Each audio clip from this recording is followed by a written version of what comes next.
let's say if you're moving truckloads throughout the year for Samsung. I mean, that would be the type of freight I would watch probably with the same caution every single year, just because, or every single day, because it is high value and things that people are gonna love to take off a truck. But I think over the next couple of weeks, just knowing that we're gonna see high volumes of foods and household goods moving around the country, it's something that people should be considering more of. And I think with that too is just clearly like the locations that drivers are maybe stopping at is a big one. I would be more concerned with a truck stop in a weird part of town during this time of the year than just in a random March date or something like that, right?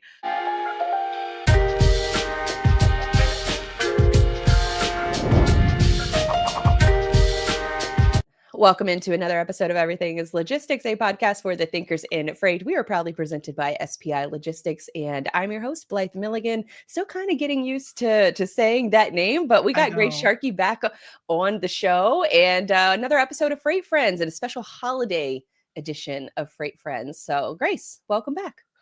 Happy post Thanksgiving by the time this comes out.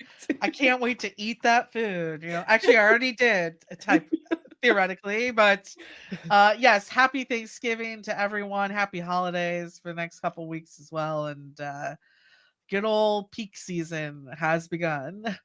Is it peak season now, or is it peak season like October timeframe?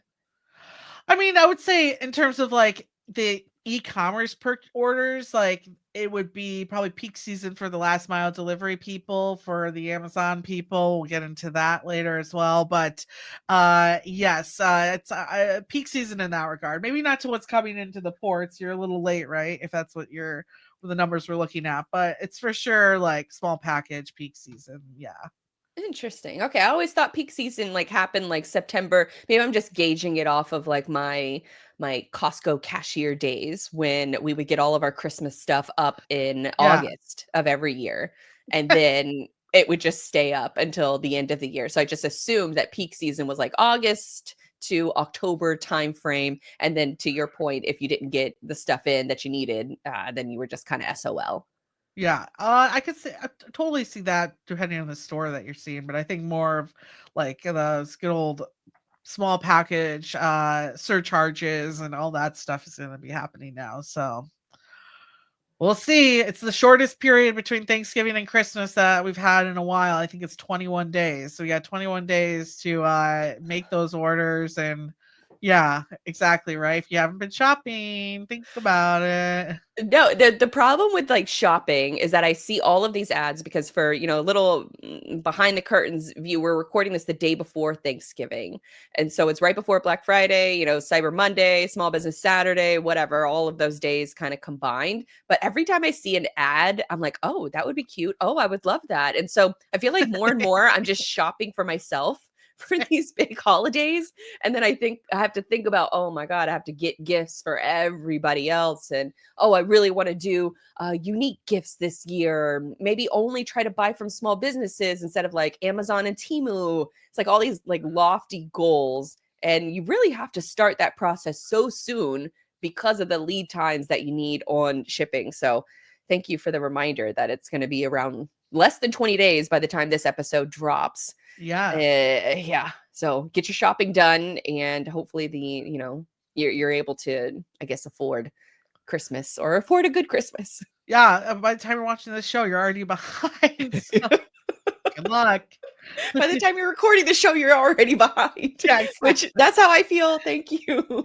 But let me go ahead and give y'all a rundown of what we got in today's full episode. And so in today's full episode, which I've been trying something a little bit new, where we record the full episode and I drop it. But then if a segment is particularly interesting, then what I'll do is I'll isolate that segment. And then from that isolation, I'll create an independent episode from it. So the icebreakers that we covered a few weeks ago in one full episode, I released that as an independent episode, and people love it. And Nice. So we're going to keep doing more of that, especially for these larger segments that we're going pretty in depth. for about 30 to 45 minutes. And so our first one, we're going to talk about the state of cargo crime, and then we're going to get into building roads and ports in South America. So that's a couple shows there, right there. And then we're going to round it out with the favorite segment, I think, for the both of us, which is a source to porch, where we each pick our own logistics of story. So to kick things off, Grace Sharkey is back from Freightwaves, and we're going to talk about the state of cargo crime. In a recent poll that we conducted on Twitter, very scientific, it's on my personal Twitter account, cargo crime was the top result of the topics that people want to hear more about. And it's one of those topics that I think the industry can't get enough of right now. It was a big topic at the recent Freightwaves F3 conference that you just attended. I want to give a couple key facts before we kind of dive into it. And it's sort of the state of cargo crime overall. And so a couple of these key facts is that the economic impact is global losses amount to billions annually in losses. It leads to higher insurance premiums and security cost. The next key fact is that it causes supply chain disruption, which of course all of us are very familiar with, and it causes delays and stock shortages, damages customer trust and brand reputation. And then the common types of cargo crime are theft from vehicles and facilities. The goods are actually stolen from the trucks and warehouses or ports. Another type of cargo crime is hijackings, where vehicles are forcibly taken over to steal the cargo. Then there's also fraudulent pickups, the use of fake documents or identities to illegally collect cargo. And then the cybercrime aspect, which is hacking logistics systems to manipulate the shipment information. A little bit of historical context, because why not? But in ancient times, bandits and pirates targeted trade routes to conduct their cargo crime activities. Then during the Industrial Revolution, there was a rise in cargo theft with expanded railroads and shipping.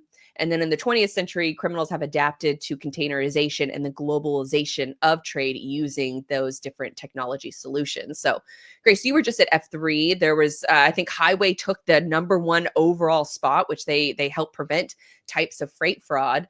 So, do you think that this was freight fraud or cargo crime? Do you think that that was sort of the consistency of what makes up the top 25 in freight tech right now? Or is it, just cargo crime or freight fraud prevention is kind of coming into its own, would you say?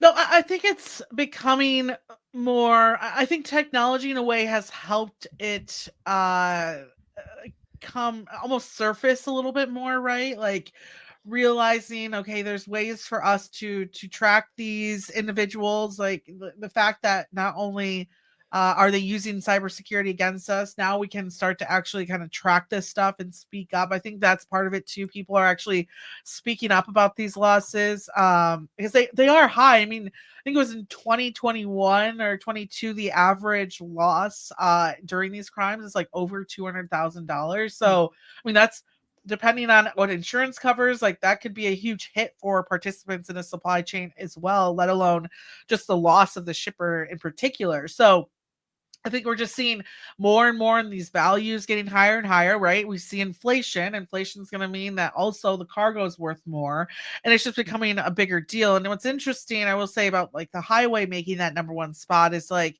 highway is trying to get us back to a point where we can just start to book carriers and not be afraid of what could potentially happen, right? For them, I was speaking with Michael Caney at the event. It's like I don't want to say he doesn't like the fraud aspect of how highway is presented, but for him, it's like the reason that highway exists is to move on from that conversation, so the industry can get to a point where it's like these mishaps are not happening as frequently because technology has vetted most of these losers out, if that makes sense. It's kind of like something that Amazon works on, right? Like making sure there's not these third party individual sellers who are selling crap or just fake goods. So can we improve so that every person who purchases something off Amazon doesn't also have to check reviews to make sure the product is good as well? So that gets me excited that it's that they're looking to kind of move past that discussion. But in general, and we'll get into this too, I think the 25 list shows just like issues that we're getting through as an industry as well this past year. That's fascinating. It's I actually want to, being the timing of this episode, throw some extra Thanksgiving stats your way. Shout out to CargoNet, who came out with statistics for lost value during the week of Thanksgiving. So for them, this would be the Tuesday review of last year, Tuesday to the Monday after Thanksgiving. Last year, we had a total loss value of over $7.83 million in product, with the average loss being $159,000. Biggest states to experience that was California by a landslide, then Illinois and Texas, with over 174 theft reports, with food and beverage actually being the biggest commodity type, then household goods and electronics. So this week is this could be the Christmas week for all those fraudsters throughout the next couple of days as well, going into next week too. And so for everyone out there booking stuff for over the weekend, clearly make sure you're using good carriers. Since this episode is coming out afterwards, same thing over the Christmas weeks, you want to make sure good carriers are moving that stuff, especially if you're moving things that potentially will be gifts or electronics, right? Like that stuff is going to be really, really keen to watch. Make sure drivers are parking in good places, that aren't getting themselves into sketchy parking situations, and that stuff's getting delivered okay too. But it's definitely a problem, and it's not even just like a truck problem. We're seeing it in retail as well, with shrinkage numbers like representing a lot of that loss. Warehouse to warehouse, right? Just things being either lost or taken off pallets. So there's so many different ways that we're seeing this type of crime. Cybersecurity is another one, and I think that's a big part of it too. It's just becoming so like sophisticated in the avenues that these fraudsters are taking, that we have to be creative as an industry to also stop it. Is it something that, with a lot of these precautions, are you taking the same precautions this month or during the holidays as you are the rest of the year? Or is it because it is peak season and you're doing so much more volume that sometimes, just human nature, you're kind of maybe skipping a few of those, I guess, prevention strategies? Is that maybe what's happening more of? I would say so. I mean, I think if let's say if you're moving truckloads throughout the year for Samsung, I mean, that would be the type of freight I would watch probably with the same caution every single year, just because, or every single day, because it is high value and things that people are gonna love to take off a truck. But I think over the next couple of weeks, just knowing that we're going to see high volumes of foods and household goods moving around the country, it's something that people should be considering more of. And I think with that too is just clearly like the locations that drivers are maybe stopping at is a big one. I would be more concerned with a truck stop in a weird part of town during this time of the year than just in a random March date or something like that, right? So it does depend. I think if you're moving that high value stuff, you probably clearly should be focused on this all year round. But just knowing that, it's like for instance, a couple of years ago, we lost a lot of power here in Lansing, Michigan. And for me, I wouldn't normally be nervous about not having power, but when I know that everyone around me knows that I probably have gifts underneath my tree, then I'm a little bit more concerned with not having power. So I think it's just a little bit of that, right? It's like, okay, we know that stores are going to be stocking up. We know that really good toys and things that are popular are going to be coming to these stores. How do we get our hands on them? Are you in freight sales with a book of business looking for a new home? Or perhaps you're a freight agent in need of a better partnership? These are the kinds of conversations we're exploring in our podcast interview series called The Freight Agent Trenches, sponsored by SPI Logistics. Now, I can tell you all day that SPI is one of the most successful logistics firms in North America who helps their agents with back office operations such as admin, finance, IT, and sales, but I would much rather you hear it directly from SPI's freight agents themselves. And what better way to do that than by listening to the experienced freight agents tell their stories behind the how and the why they joined SPI. Hit the freight agent link in our show notes to listen to these conversations, or if you're ready to make the jump, visit spi3pl.com. And I would imagine, what does can a TMS, and like a out of the box TMS, help prevent freight fraud or some of these situations from happening? I know Thai Software, has integration partners Yeah. with Highway, with a couple of other vendors. But I'm curious as to what maybe like a tech stack looks like for a modern brokerage to prevent as much as possible.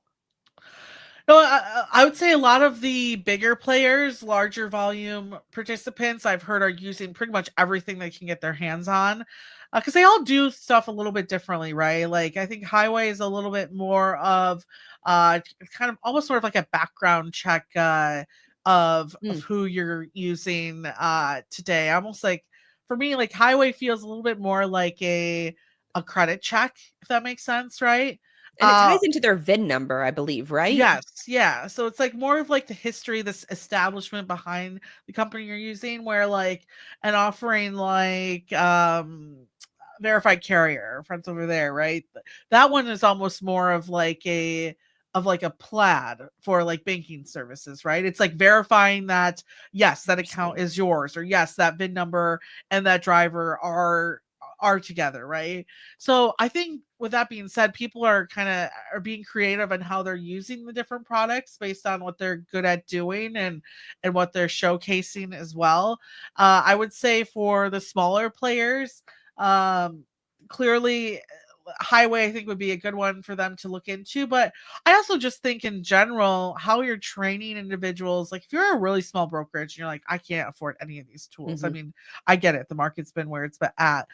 Like if you're using Carrier 411 and just creating really good operations that are being held to a standard, there's ways that you can, of course, I think better protect your freight as well, right? So if you're onboarding a new carrier, are you calling the insurance company and making sure that insurance is active? That's something this technology could do in a second, but it's also something that takes a couple of minutes that, again, probably is worth the risk, seeing that you're a small brokerage and probably can't take a $150,000 loss that potentially isn't covered, right?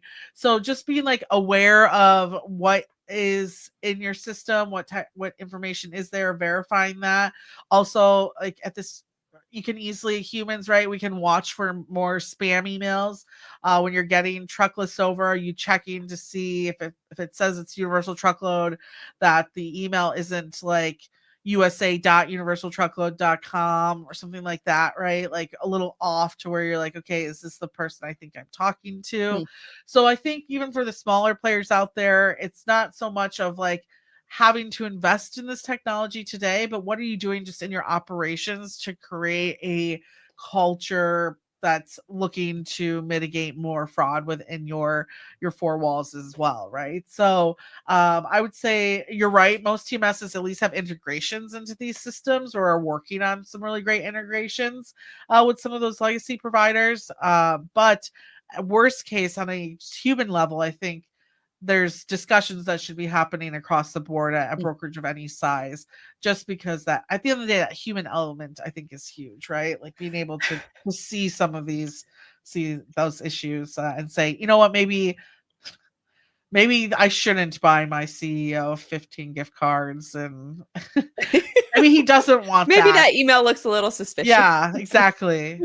Oh, I haven't heard from Craig Fuller ever via text message, but now he wants me to buy him 30 gift cards from Home Depot. Like, maybe I'll ask, I'll make a quick phone call before I do that. But yeah. I remember I've worked at a couple different brokerages.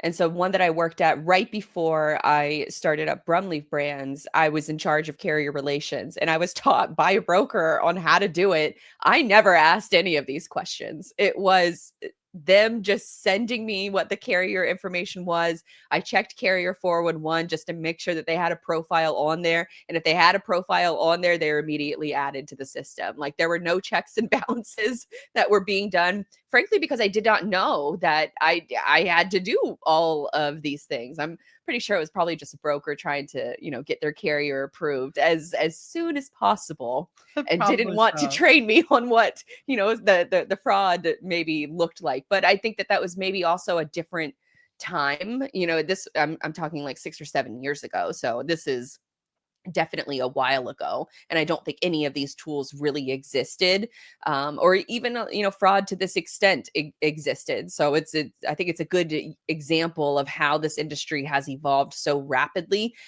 because of how criminals have evolved so rapidly, and that they are using these digital systems. And when I say digital systems, I mean a fake website, a fake email address, or not even like fake email addresses, but there was one like fake news site that was created to look exactly like the Guardian's website, except when they made the website, it was like the U of spelling out Guardian was the Latin version of Oh, spelling out weird. Guardian.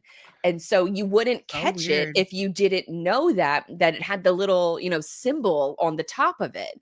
And so it was built to look exactly like the Guardian, and even in the domain name, the email address. And so these fraudsters are getting very sophisticated. So if you're Yeah. not closely paying attention, if it's happening, in this area of the world, it only makes sense that it's going to happen, to your area of the world, meaning your business, how you operate it. And for a lot of these, I guess, slower to adopt technology industries, which I would put freight in that regard. I would put construction in that regard, where they're trying to adopt new technology, especially over the last 5 years. But it is still very much an older industry, like a legacy industry. And so Yeah. for a lot of folks, it's tough for them to evolve. It's tough for them to change, but you're going to have to. It's the way that business goes. You have to evolve, especially in the digital world we live in. Well, and I think there was a special that Oprah did on AI maybe a month or two ago, and one big thing I took from that I felt like related to this industry is like, especially when it comes to AI tools and things of that nature. AI is like one of those technologies, one of the only technologies that have come to fruition or have become mainstream, but have like beat the consumer to regulation. So Mm. like the government hasn't been able to regulate the technology as quickly as it's becoming popular, right? And I think we kind of see that in freight as well, where it's like this this fraud has happened so quickly through the technology that we're using, that now we're seeing the FMCSA kind of respond to all of these issues after the fact, which makes it really messy and almost slower to resolve some of this crime, Hmm. compared to being maybe responsive to the cybersecurity issues, right? Like, uh, for instance, like before you could use a online address, right, to register your truck. Now, I clearly that was never thought about in a more digital world, but now we're seeing them say, you have to come on site and it has to be a physical location Hmm. in order to register for us. So they're being a little bit reactive to it, which clearly isn't helping it. But again, I don't think anyone would have expected to see technology almost explode at the percentage point that it did, right? Excel up to the point that we're at now. So it's gonna be interesting to watch. I think clearly I don't think we're gonna go into 25 and people ignore the freight fraud type of or freight mitigation technology that's out there. But in general, I think something we'll talk about too is like, I just think we're going to see a lot of action between tech companies, maybe merging together who have similar goals, but could work better, provide a better experience for users if together instead of apart. So I remember on I think we did an episode about a year ago on covering cargo crime. And at that time, a lot of food goods and drinks were being stolen, and that was what was being targeted by these criminal organizations, and it was making it really, really tough for, you know, prosecutors or investigators to find out who was conducting this, because for those commodities in particular, the evidence is gone. Yeah. And because Yeah. they drink it or they eat it, Yeah. and so it just goes like that, where like I think it was an order of pistachios where it was like Yeah. $1 million, it maybe more than that, of Yeah. pistachios that were stolen, and you can never track that down because there is no like specific barcode. Whereas something like electronics, or, you know, I think I saw on this list, so electronics, pharmaceuticals, apparel, and other consumer goods are high risk items, but they also have a higher recovery than, say, some of these like perishable items. So I thought that that Yeah. was interesting too. And then I think it's not a US problem yet, or it's not happening in the US system yet, but there was one company that I was talking to specifically about this, and they have like insurance monitoring, and they, I think I believe they're global. And so in the South America, I was asking, what's the difference between like cargo crime in the US versus cargo crime in other countries? And he mentioned that in Brazil, that for a lot of these fraud activities that happen, these kids are being targeted in like middle and high school. And Wow. so they're being recruited at such a young age that, hey, we're gonna, you know, give you some money. We, you know, they start becoming friends with them, or making them feel like they're friends with them in middle school and in high school.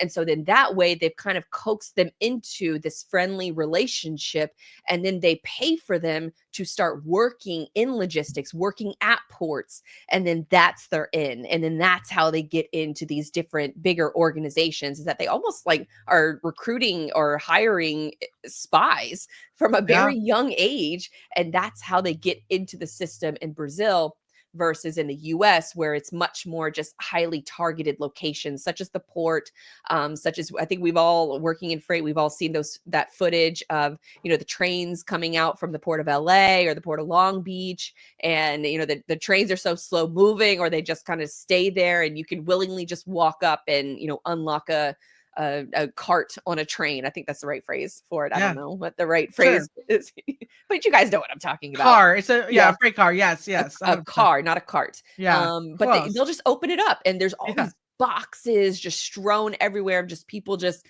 opening it up and opening up people's packages and taking what they want. And so that's a little bit of, I guess, of a cultural difference, is that it's much more targeted in specific areas like warehouses and ports, versus in Brazil, what they've seen in their data is that they're almost recruiting people at a very young age, and, you know, I don't want to say seducing them, maybe like molding Yeah. them in a way that they're going to eventually work for them. I call it grooming now. Grooming Yes, them. Yeah. Yeah. grooming them for when they do go work for these bigger logistics companies that they already have an in. And so I just find all of this like endlessly fascinating, about not just the fraud prevention, but what are you monitoring that's going on in different countries, and how that's different. Like Mexican drivers, for example, they are told like, don't drive at night, and Mhm. don't pull over on the side of the road. Like you Mhm. you make sure you are fueled up and ready to go whenever you have your shipment, and you do not stop, you do not pull over, you keep going.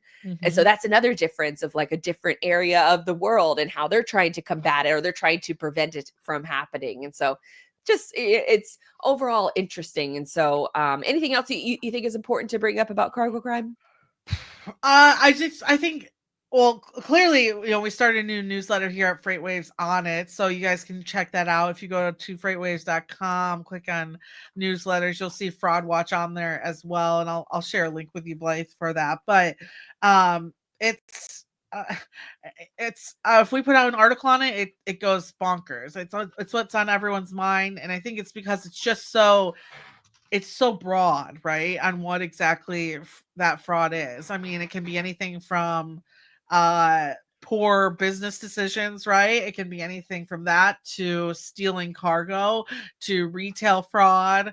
And so I think because it's just so many avenues and ways of committing the crime, again, that kind of goes towards why it's going to be so hard to stop too. And I think another part of it too is just like everyone who's been in the industry knows the checks and balances that would need to be done in order to fully stop it. And with that is also a lengthy discussion on, how operations need to change and how much almost like companies need to be booking shipments in a different manner. So with that big of a change issue needed in order to stop it, or at least, halt it where it's at, I think that's why it's such a talk of the town, because people just, not only how do we fix it, but like, where are these problems? Where's my risk? And how do we as an entity prepare ourselves for that risk as well? All great points. Before we close out the topic, I wanted to bring this Ooh. image up on the screen. What happened in India, where meth seized from a Vietnamese boat cost more than the aircraft carrier Vikrant. It was built at a cost Love of that. $2.49 billion.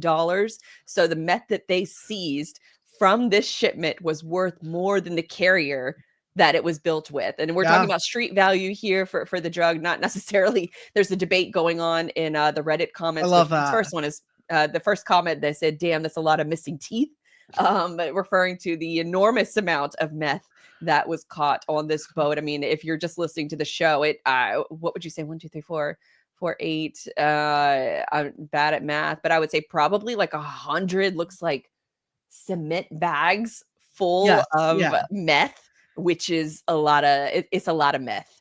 But there was a debate going on in the comments about, what do we place these values of, and that when cargo crime happens like this, are we attributing value of the wholesale value, or are we attributing the retail value? So there's a little bit, I think, of gamemanship Well, going on with police departments and things like well, that. and meth is different because it's like you're not gonna, if someone steals your meth, you're not gonna report that Yeah.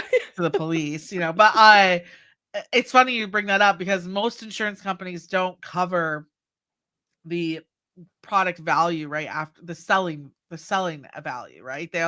For them it's how much does it cost to actually make as a unit, not Oh, that's without your margin. interesting. So I used to get into that argument all the time, especially like moving a lot of steel and things like that. If it ever got wet, they'd always want, well, I was going to sell it for this, so that's our loss. It's like, no, it's not what you're selling it for. It's for what it's actually valued at that moment, um in terms of just like being a product. So yeah, sometimes you're going to even lose that margin too, which makes the loss even more heavy. Brokering success demands a battle-ready strategy. Tide TMS equips freight brokers with the ultimate battle station for conquering a tough market. With Tide, brokers gain access to a comprehensive platform where rate intelligence and quote history converge on a single screen. It's not just a page, it's a strategic command center designed to help brokers win. Tide equips your team with all of the data they need to negotiate with confidence and allows them to communicate directly with carriers and customers from a simple control base. Revolutionize the way your brokers perform by giving them a competitive advantage with Tide TMS. For more info, go to tai-software.com/battle stations, and we also have a link for you in the show notes to sign up for a demo. I still wonder why we cannot put like an Apple Tag equivalent into pallets. Like, wouldn't this solve a lot of issues? I think well, one, would they find the Apple Tag? I think is a big one at some point. It would solve a lot of issues. I mean, it's Visibility issues too. yeah. I think I would assume it's probably a little bit of just like time, and then like just y- hopefully there are trackers and things like that. I think there are. I mean, I just wrote about a Tive tracker that helped FBI with a special case. So I think there are tracking providers that could help with this. But I think another part of the problem is they're just so sophisticated that they know maybe to even look for those Hmm. or sense those out, right? So that could possibly be one. But a lot of this too is like um on the retail side, like just is someone grabbing boxes off a pallet, so kind of stuff like that, where you might not even, a tag might not help you with it. It's kind of that like in between stage that's not helpful, or more difficult to put your finger on. So again, that's the cool part about all this is like there's multiple ways this can happen. I mean, it could even be something as small as like you take a load and the carrier says, "Hey, I need a fuel advance in order to go pick up," and you send a fuel advance and then they never pick up, right? Like that the Apple Tag's not going to save you on that one. So it's so there are situations I think tech like that could help it, and I would hope that most of those companies are using some type of tracker. But I think there's also an element of like within the booking process, within even the paperwork that's coming through that adds that little spicy element to it. Yeah, I think it's definitely something that it's very like dependent on the type of commodity. If it's Yeah, you're shipping a bunch of flat screen televisions, then you're probably going to invest in a lot of different Apple yeah, tags. But to I guess to point to our earlier conversation, those typically have serial numbers. They have barcodes on them, so if they are stolen, there's a higher likelihood that they could be tracked back versus like a drink shipment where an yeah, Apple tag is just probably not worth it to yeah. add that kind of tracking functionality or that kind of visibility into your shipment. So I think there's a lot of things at play, and hopefully the combination of prevention, monitoring, and then insurance in case shit does happen, I think is probably going to be what the business case or the tech stack looks like. And Yeah. I don't even know if that's necessarily tech, but it's like tech plus human involvement. Yeah, someone you probably should invite on the show, Andrew Smith from Circle Logistics. That he was a part of my second newsletter. I watched him speak on how he was using both Carrier Sure and Happy Robot to eliminate those calls from even coming into the business. Oh, wow. And tracking those individuals and figuring out who to do not use within their system. And he gave us a really detailed account of not only how the technology works, but how he's implemented it with his employees to make sure that because you could have certain checks and balances within the day. If your employees are going to go around them, it's like pretty much useless. So just creative and interesting incentives to make sure the technology is being used correctly, and then executing those plans purposefully like has really worked for him. So maybe someone you could have on the show too to discuss it. But I think it's a lot more than just like you bought highway and now it's fixed. But it's a problem. I think we go into this next year and we still are having issues with it as well. Yeah, you probably are. I mean, given the historical, Yeah, perspective, we're always going to be facing this. Criminals are always going to be evolving, and it's just a game of like playing catch up with each other. yes, And I think that that's probably is never going to go away. But you just mentioned, or we both have mentioned, the recent Freightwaves conference, with Highway yeah, being ranked #1. The F3 conference just happened in Chattanooga in November. It's probably my favorite conference by Freightwaves. I unfortunately didn't make it this year. Wedding budget kind of took over, and also launching a new product. More information on that in the coming weeks or the coming months, depending on when you're listening to this. But I was focused more on that and trying to keep my sanity. But for you, who was at F3, give us some of those highlights. I'll bring up on the screen the Freight Tech Top 25 since we're talking about it. Any other companies, any other notables that you think are important to mention? yeah, for sure. Let's see. We'll bring that list up really quick. So I also got the oh, hi Mary. I got Oh, the that makes wonderful a very better opportunity to screen not grab. only see these ahead of time but present them with Kaylee. So that was fun to do on the big stage. Again, what I love about this list is it's a really good idea of like what's happened this past year and the issues with the market too. I mean, starting there at the bottom, of course, Aurora is like one of the last providers of autonomous technology that's still out there and not on the edge of falling into bankruptcy or other issues. So to see them on there was cool. You go up the list, you start to see more of these like tools or companies that are helping with capacity and help you understand your capacity, what lanes you're good at, what lanes you're not. Good Ship is something that provides that to shippers. Parade is one that provides that to brokers. Echo Global Logistics, I know it's a lot of that tech as well behind it. Talk about integrations. McLeod Software is a legacy system who's really focused on making sure it's keeping up to date with its services. Happy to see them on there too. There's a number of Triumph Pays, Denims, etc., that focus on back office, making sure cash flow is good. Which for I think every party in the industry this last year, that's been huge.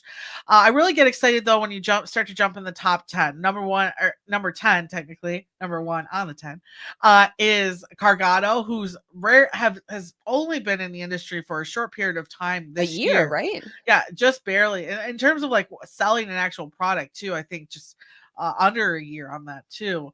And they're in the top 10. I think that showcases you the importance of cross-border trade with Mexico, and particularly, especially after yesterday's, I find, not so serious announcement, right? Of let's now tariff stuff coming from Mexico 25%. Crazy, because I think that goes against your own trade plan that you came out with years ago, Trump. But still, It could be negotiating tactic is the yes, theory that I've heard, which yeah, sure. interesting. Yeah, and I will say, interesting letter too from the president back on that from Mexico as well. So that clearly, I'd like to see if that goes up. Cargado goes up the list this past year. And Qt is another one that's very new to at least like a selling point to having customers and beta users out there. That one though is appointments, and I think we all know the issues that come with booking appointments in this industry, and as trade, or of course volume, starts to come back into this industry, I think making sure that anything we book ahead of time works appointment wise is going to be big as well. But yeah, again, then on top of that list you see highway, which I think showcases, hey, we dealt with a lot of fraud this year. We're assuming we're going to deal with a lot of fraud this upcoming year, and we like what this product is doing, but we especially want to get to a point where we can book loads with carriers and know whether or not there's a chance that it's going to get stolen or some type of fraud is going to happen along the way.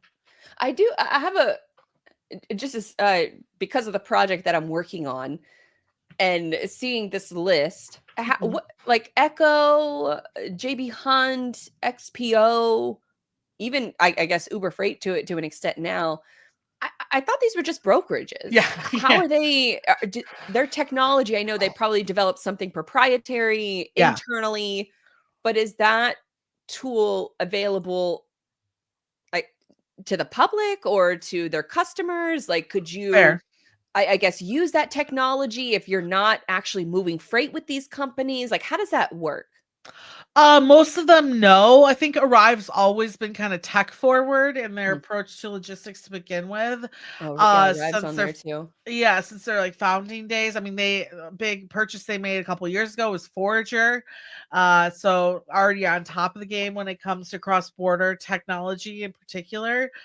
So I think that's a big reason you see them on there. Echo, we have interviewed in the past, and they, over the last 10 years, they've been focused more on like the data scientists hires and in the maybe what do you call it, creativeness over on that side of their staff, in order to make sure that they're bringing better solutions to their shippers, especially in this like multimodal approach, right? Being able to say, hey, in an instance, here's your cost for every single type of shipment we could make, and which one is going to get it there on time or get it there in a certain fashion is big. So yes, they are. And then Uber Freight, I think, it makes probably the most sense in terms of like brokerages out there with tech stacks as well. But I will say, in regards to Uber, I think there are talks of whether or not they will spin that off or spin the technology off of the like transflow type of business that they're doing,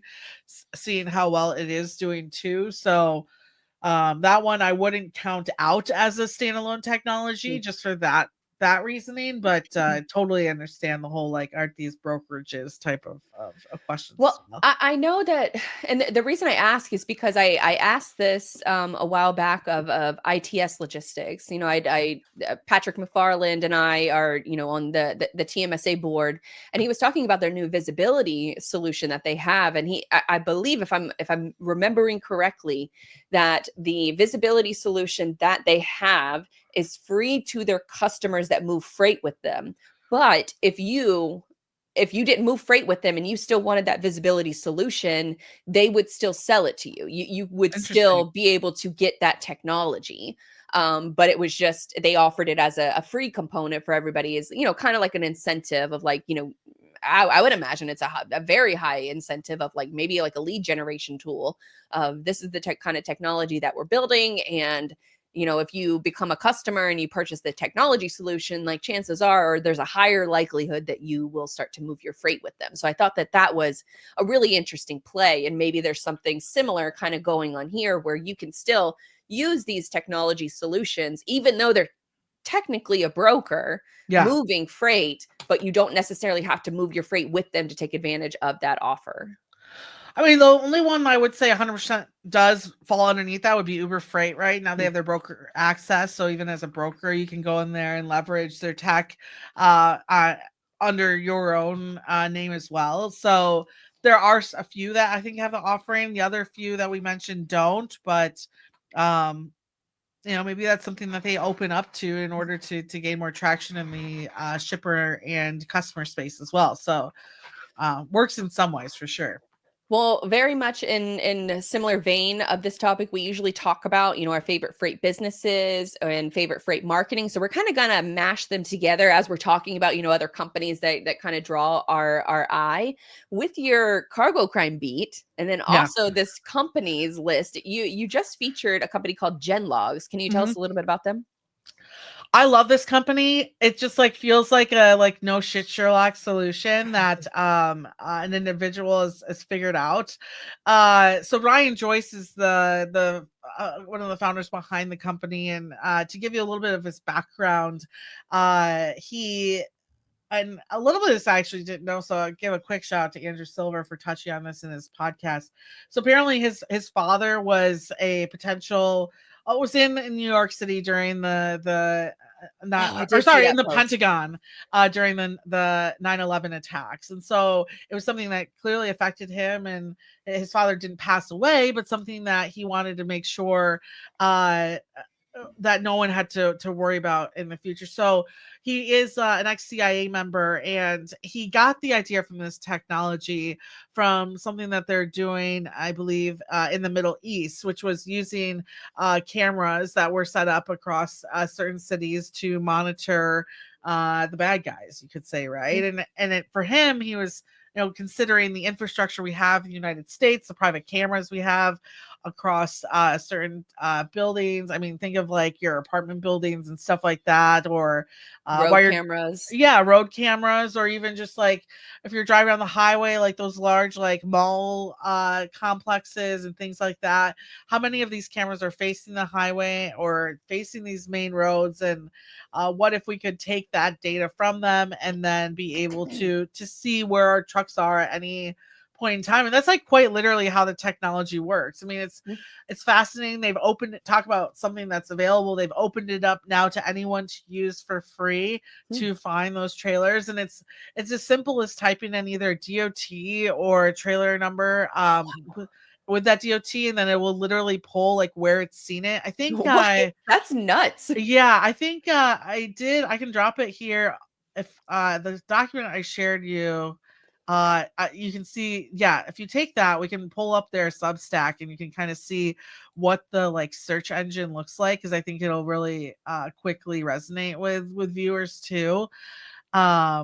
But do you see the screenshot? Yep, perfect. Okay, cool. So if you can like zoom in a little bit on that image, you quite literally can just like put in there, right, these search engines, and it will pull up like the time period, that time range that you put in, and where it saw that tractor. And That's insane.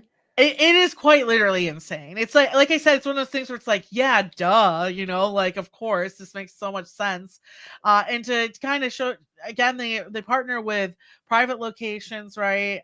Who have camera data to pull that, but they also like quite literally putting up their own cameras across interstates in the Wow, US. that's Yeah. cool. One of the first people that told me about the tech was like the first time they talked to Ryan, he was like quite literally up a pole, like putting a camera in. Like I just love founder stories like that because it's like, oh, you're like about getting this stuff done, Yeah.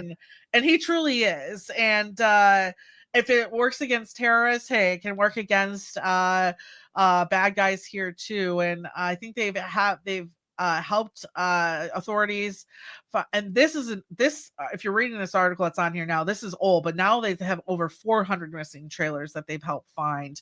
They've Wow. also there's like major rings that they've been able to watch and stalk because like you can take this information, this location information, and he was explaining to me like easily be able to see like, okay, if all the trailers are showing up in these areas, then the likelihood of that like criminal gang being in a certain area is high, so Oh. they can like kind of pinpoint a better idea of like where it's all originating from.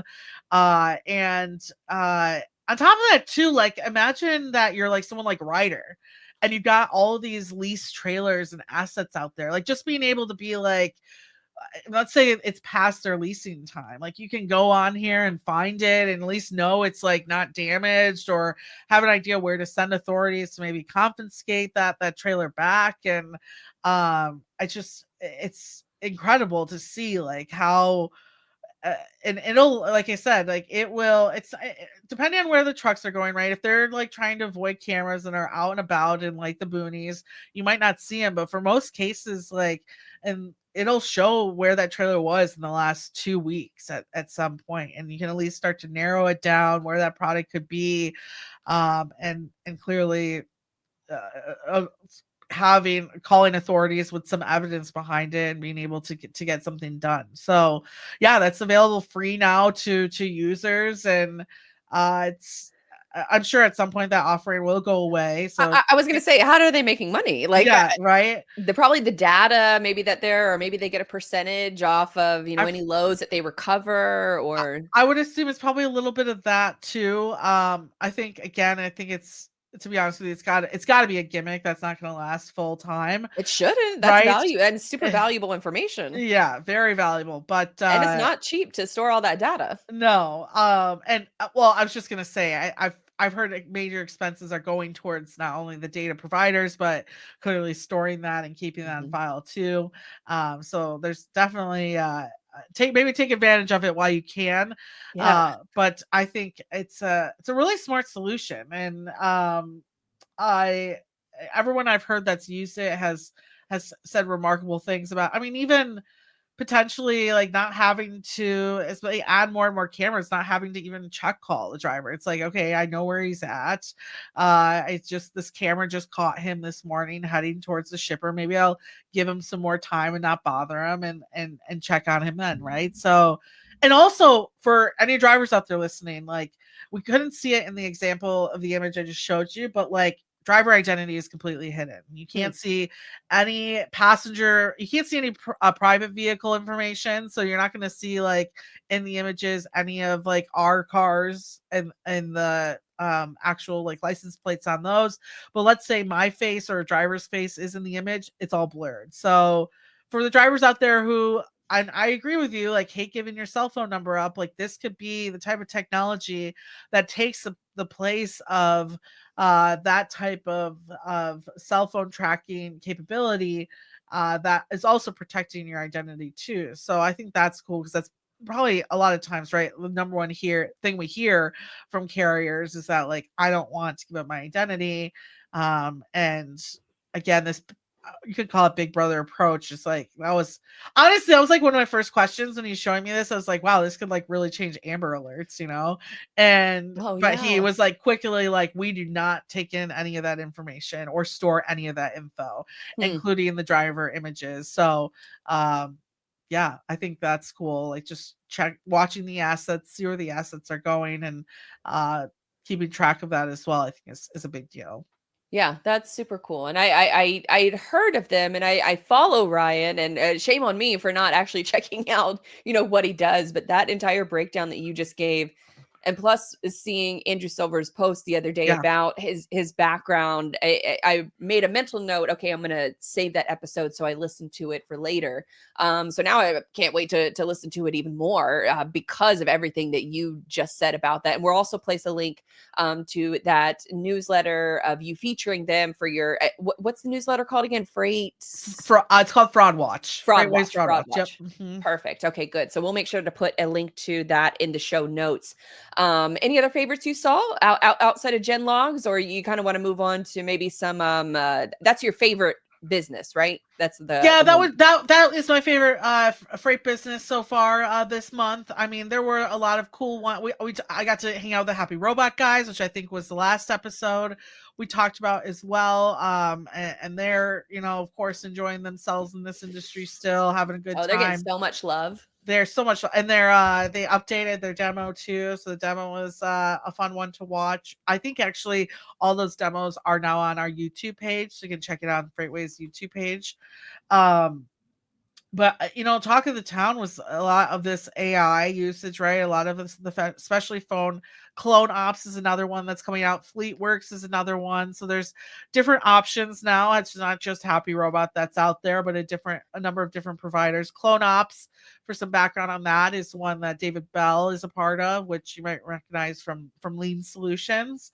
And then FleetWorks, Paul Stinger, is a ex Uber Freight guy. I want to say Convoy or Uber Freight. They all share the same guys. And I think FleetWorks is a little bit more proprietary tech. That's kind of what I've heard underseen compared to maybe Happy Robot. But I mean, Happy Robot's taken off. So I think there's going to be some exciting news coming out about them soon too, and the work that they're doing, and well deserved as well. Awesome to see. I will say, funny story too, for everyone who might like some Freightwaves lore. So I won't say who the person is, but there's a customer of Happy Robots that's like working on creating, like, they want a more southern accent to call like the South. So Kristen Thomas, which is one of our gosh, yeah, you know exactly where it's going. Kristen Thomas is one of our producers on the Freightwaves team, and he's got no background in freight or anything like that. But if you ever met him, he is a Southern Georgia farmer accent boy. Like, I couldn't even like pretend to do his accent right now. It's just so genuine and so like Georgia boy stuff that you can't miss it when he talks. You're just like, this guy's not real. And so there's someone in the freight industry who's had him record about an hour and a half of just like saying things, and they're like now trying to use it within the Happy Robot system. That is so cool. I hope he's getting a licensing deal. Well, that's the funny part. That's the funny part about it too, is like he had no idea like what this company is doing, and like what, like, he kind of understood, but like I explained to him like how big of a deal like this technology is, and like what, and so now it like hit him like potential, like he could be fumbled like the bag. He's like, yeah, he fumbled the bag, and he's like now going to become like the Southern accent of like brokerages everywhere. And I just think that is absolutely hilarious. Like that, like his kid could be like one day like using his voice, like so yeah, voice to book freight. There's some Freightwaves lore for you. Is that if that ever becomes like, and I don't know if it's going to just be used by the individual who recorded it. It sounded like they were potentially using it for Happy Robot. So if that accent does come out, that's who is behind that, and that's who's. I was telling him, like, you're just gonna have like shippers are gonna like hear your voice and be like, hey, I know you, like so yeah, I love it. I love our production team. They're like the guys behind the curtain that no one knows about, getting stuff done, and also clueless to like what half the industry is doing until I guess potentially tell them about it. So that was like the most fumbled bag at F3, I guess you could say. But wow, yeah. Wow, that is I'm just stuck because I have looked into some of these like voice recording tools of where Yeah, you can clone your voice. Descript is a podcast editing program that yeah, I know a lot of podcasters use. But if you upload your audio files to them, and then you also create some different test files or upload, specific audio files, they have a system that will train it on your voice. And so you can essentially just type out a script and the voice talks in your tone, and yeah, it's very close. I tested it out a couple years ago, and it wasn't quite there yet, yeah, but I think that this is a more interesting play of like what Happy Robot is doing, where you can't tell that it's an AI voice. no, And you can even hear the background noise of an office, phones ringing and paper shuffling and things like that. And I think those are such important little nuggets to add. But I also am a little, I don't want to say worried, but I do. How does what happens when like the people who, cargo crime we've been talking about, yeah. what happens when these people criminals start cloning voices and then just doing AI calls all the time? So I wonder what kind of fraud prevention or maybe AI voice detection is going to come into play for those fraudsters as well. So that might be, It something is to keep an it eye is on. funny that you say that because I again, like, I don't know if audience members who've seen Silicon Valley, but you remember like the one of the last have you ever seen that show, Blake? No, I think you've told me several Yeah, times to watch it, but it's, you just need like to you, I haven't. watch it. Oh, it's so good. I'll watch Penguin, you watch Silicon Valley. But Yeah.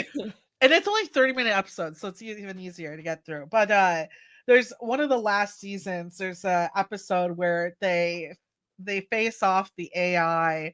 They train the AIs to talk to each other, and they end up like at some point like overthrowing the system together.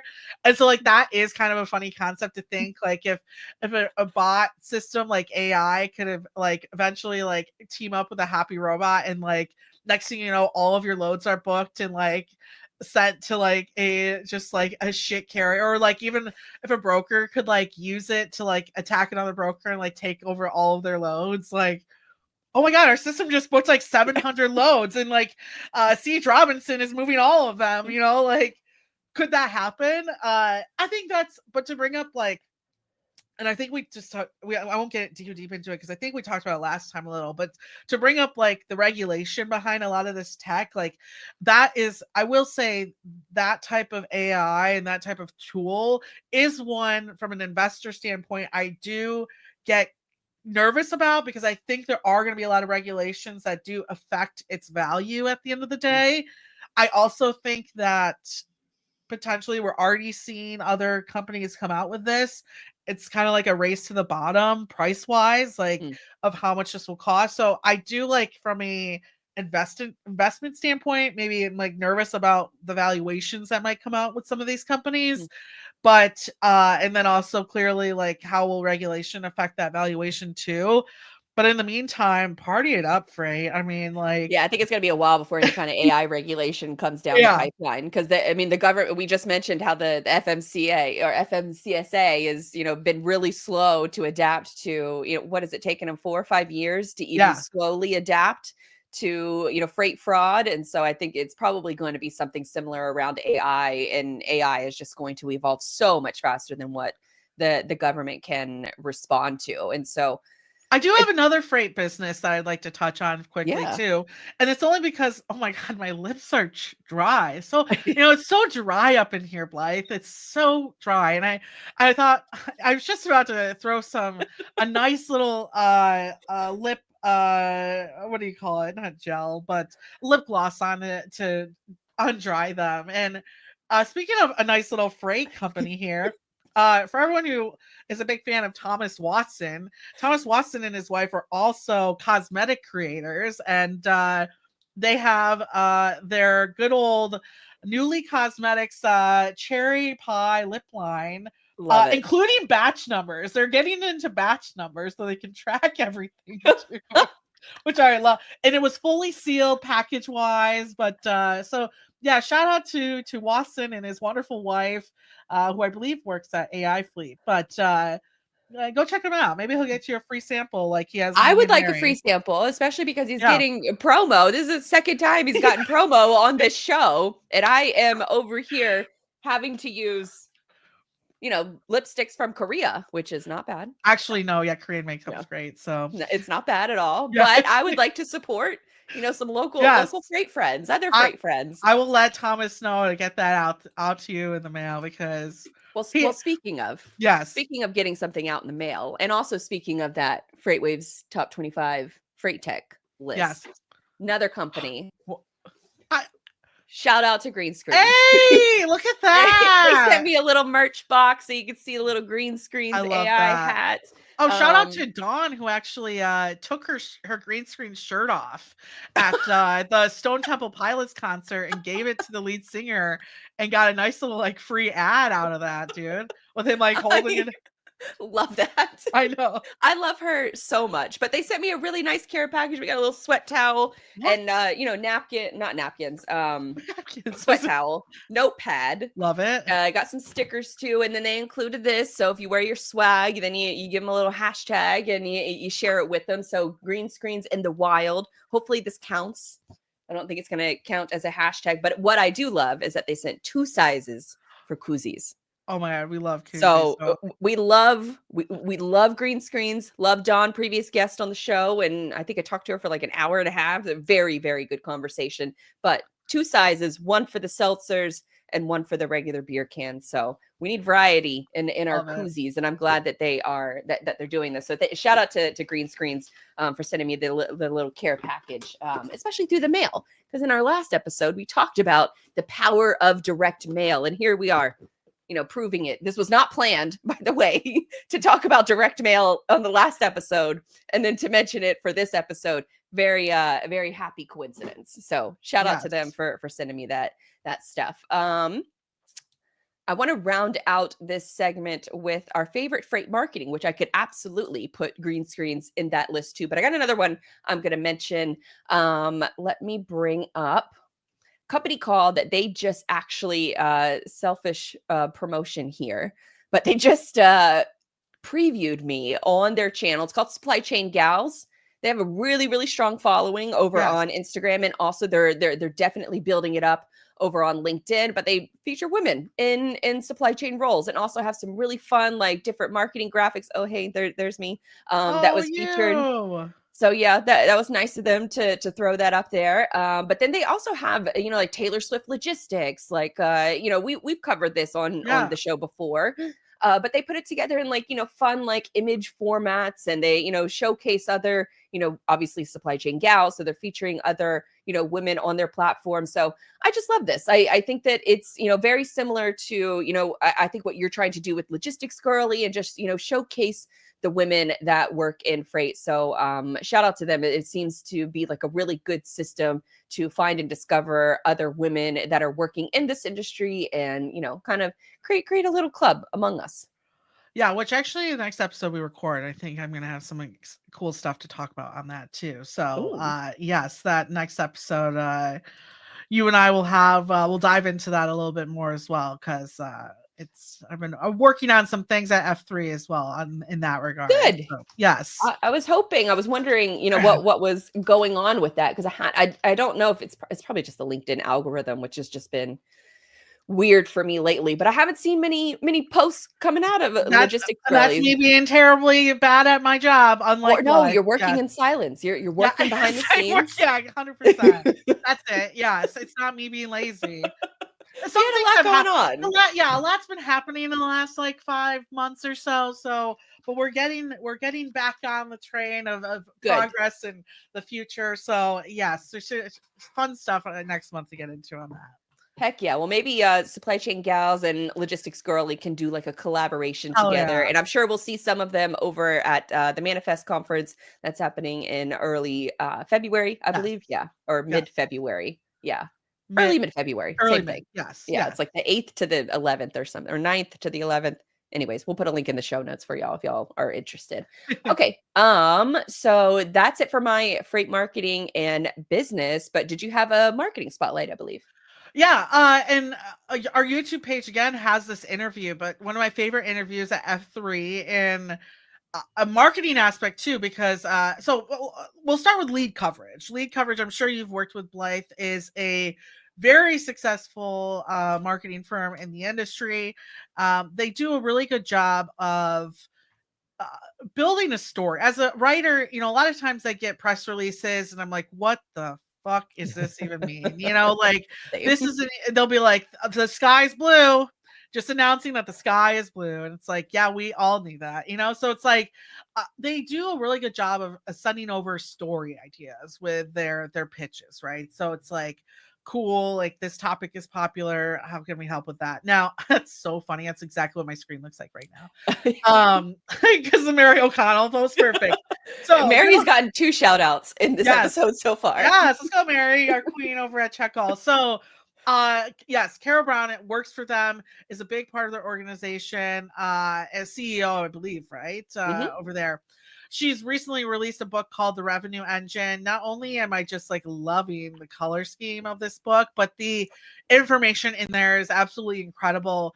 And it does a really good job, I think, of discussing marketing from a executive level standpoint. So kind of that good old question of what's my return on investment into a marketing play, and them kind of, and her diving into ways and strategies to not only communicate that, I think, with executives, but to actually do that, to bring ROI and smart strategies for just even marketers in this industry in particular, to learn from and to consider and to think about. Like, a big area she talked about that she covers in the book on our show is kind of like intent marketing, right? Like if you are opening up a new office or a new facility in a certain area, how are you targeting that audience in that region, and being strategic with where businesses are going with your strategy, which is funny because I won't name them now because I it might inflict a little bit too much on what I do and like the confidential part of my job a little bit, but I notice this a lot in some of the news. And if you follow news that I might release, like I think sometimes there's leading indicators to what could be happening. Actually, no, I'll give an example. I think to kind of watch how Uber Freight has released certain uh initiatives or programs is an interesting way of kind of showing like maybe their growth strategy or what they're looking to do, right? Like a lot of their um recent discussions and promotions have been around the tech piece and how brokerages can use it, right? Does that mean potentially that there's an option for it to go solo or be sold, right? Like so from my perspective, it's interesting to kind of like see her side and like how I work with some of the companies and how I communicate with companies, or how companies communicate with just the overall freight audience, and being able to like maybe understand where that messaging is coming from. But yeah, it's an incredible book by a group of individuals that are really good at what they do. And part of the question that you asked me was like marketing, like swag and stuff that I liked from F3. I mean, they were there signing the book and giving it out. And I think it was a perfect audience for them to be doing that. A perfect way to not only, of course, like get the book out there, but like a selling point for them too. And I mean, she's just an incredible interviewer as well. It's clearly being the role and work that she does. It was probably one of my only interviews that I just didn't feel like I needed to prep for, because it was just going to be an easy peasy conversation. And I think that again reflects on what they're doing at Lead Coverage too. So the book was fantastic. I've heard wonderful things from especially high level executives. If you're a marketing team sitting right now and you're like, God, I am sick and tired of my CEO telling me that things aren't worth it or that they're not seeing an outcome, like go get this book, read it, because I think it'll not only help you communicate that better with them, but it will also, like, maybe it's a book that you kind of like push in front of your CEO too, for them to read and to understand the big picture of marketing, not just even in this industry, but honestly, I think any industry would like it. And at the end of the day too, it's another, like we just talked about, another woman in this industry who I think is is leading great initiatives, who is authentic, very authentic in the work that she's doing. She's not afraid to shoot you straight. No, and she's been working on this book for years now. So Mhm. it's like, that's another part of it too, is like, as someone who like finds that, not that it's, I write a book, but like I've always like been interested in like, what that process is like. She go to her for advice on it too. Like, she's open to those discussions as well. But I've got the book. I'm finishing up a book right now, and that's my next one in line. So maybe next episode I can share like something I learned from it. But even just the discussions I've had with people by what's in the book. Mary O'Connell, actually, that shout out, will be doing a new book club on Check Call. Like, Oh, that's cool. we talked about, like, I think she's gonna do it like once a quarter or something like that. But this is one that she'll likely review on the show too. So yeah, go Which check is it so out. smart. I mean, we had her on the show. I recorded. She's been on the show a couple times, but I recorded with her at the summer TMSA Elevate conference, and so she was talking about finishing up the book and everything that went into it. And it's so rare to find somebody at that level of expertise when it comes to marketing, and then be able to talk to other enterprise level companies. And she's not afraid to say, like, most companies cannot afford her, cannot Yeah. afford lead coverage. Like, you really have to have your I don't want to say your revenue dialed in, because I think that's kind of the point of her services, is to expand that revenue.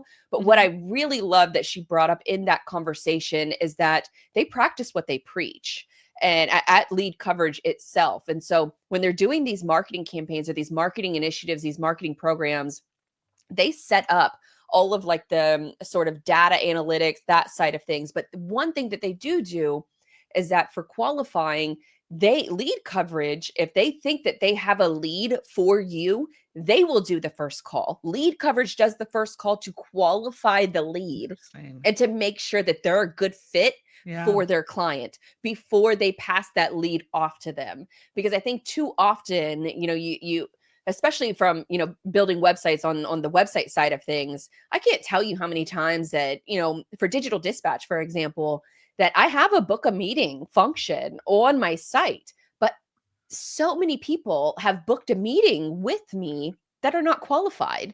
And I end Yeah. up leaving these calls with no business, because I shouldn't have been on the phone with them to begin with. Yeah. And so as we put like these different like marketing and sales initiatives into our digital campaigns, into, sort of our conference campaigns, PR campaigns, things like that, that one little thing that they do of qualifying the lead before they pass it off to you, I think is just such a game changer. Yeah. And it's impressive that they were able to have that thought process to not waste the time of the companies that they're working with. And so they're leading the horse to water, but making sure that the water is like safe enough to drink. Yeah.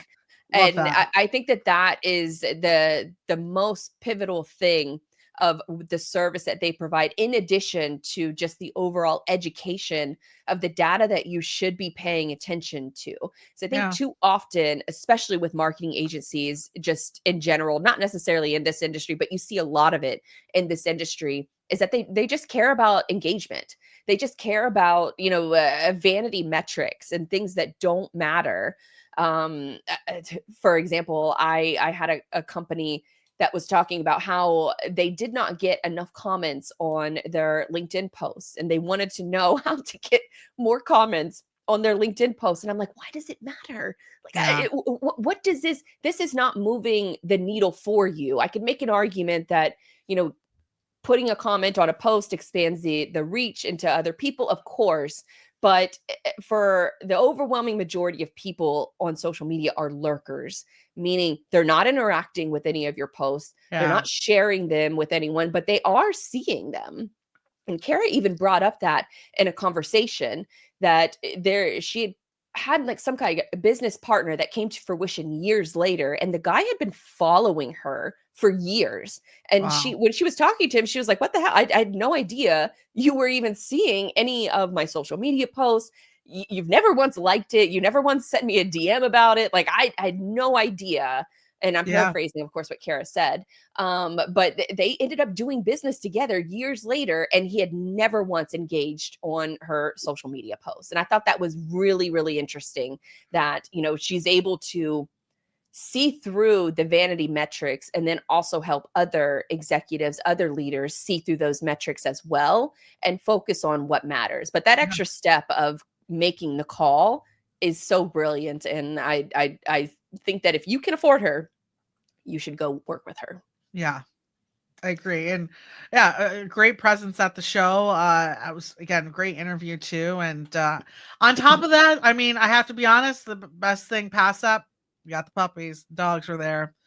And our They were friends over so cute. I saw here, pictures of them. They were so cute. I was on the plane with the truck stop dog, and he was being such a good boy the whole flight. Just a good little boy, and his little barks in the airport. And I just think that concept's so funny. Like I'm clearly I'm not in a relationship right now, but like to just go to a conference and take home a dog, I think is just like what a prank.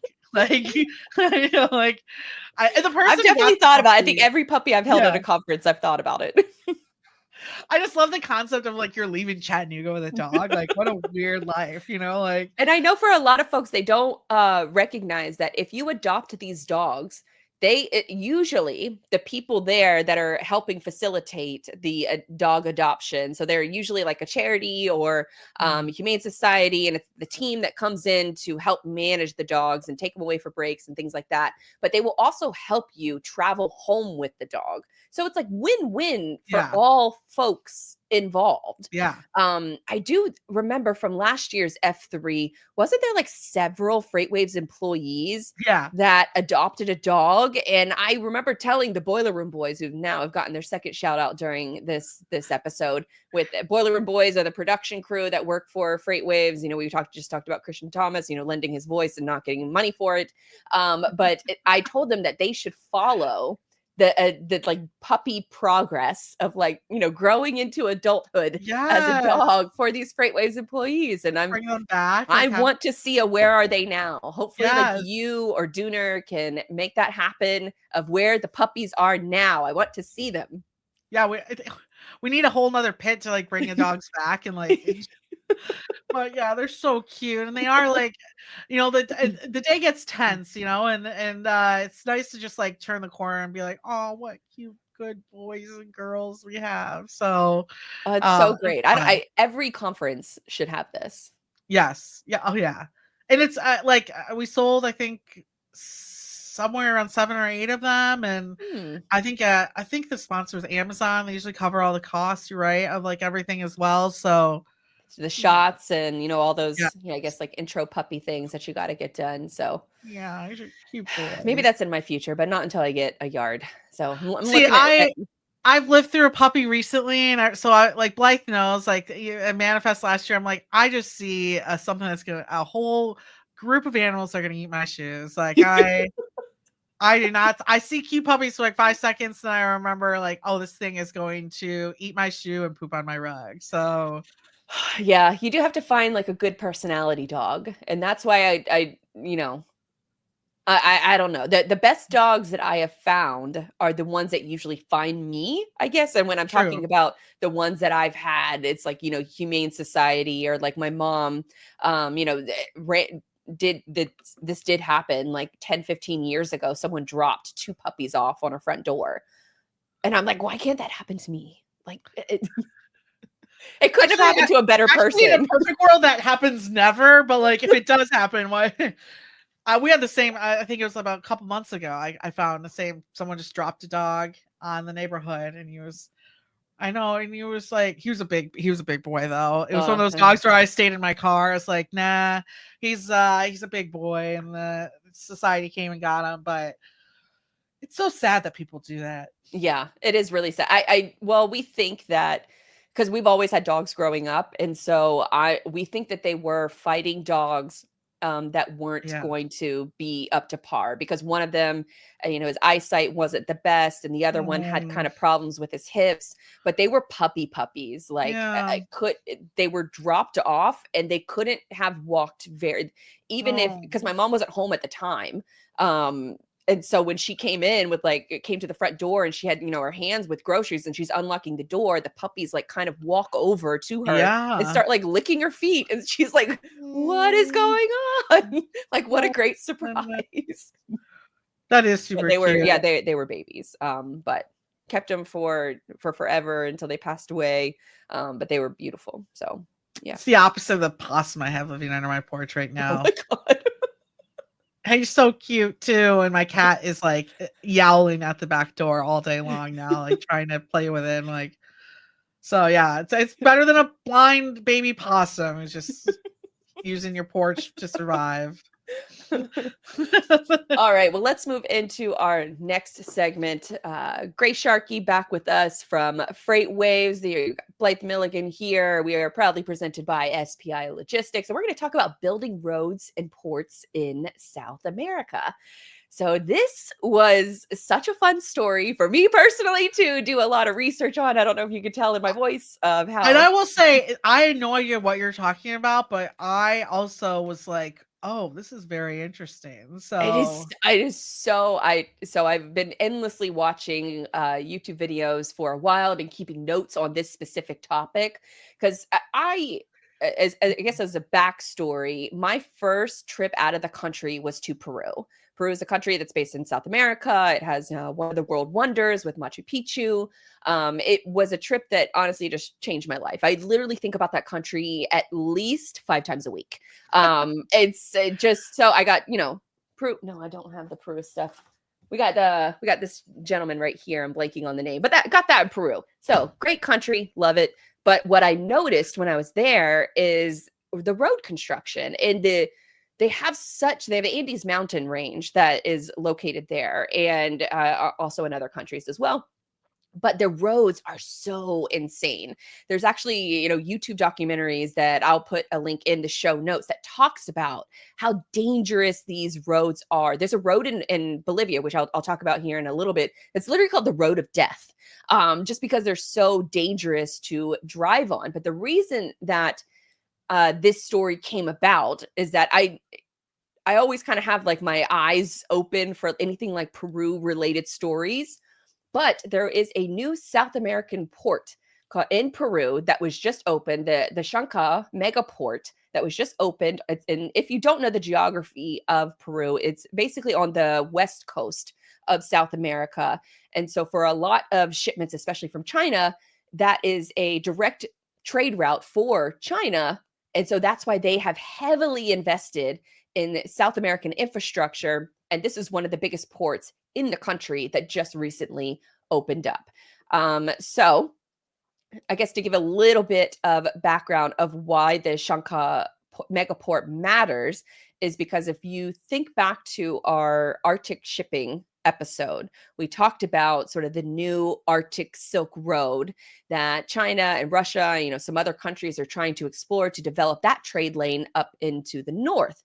Well, there's also other trade lanes that China is also trying to establish to really diversify their supply chain routes and their trade routes. So they're not going to get stuck on the West Coast port congestion or the Panama Canal if it has, similar drought levels of what we've seen, it just happening over the last year. So it's part of their Belt and Road Initiative where the Shanka aligns with China's push for new trade corridors. China is South America's largest trading partner, making up 20 to 34% of trade for individual countries, meaning that something like Chile is like 30% of their trade globally is with China.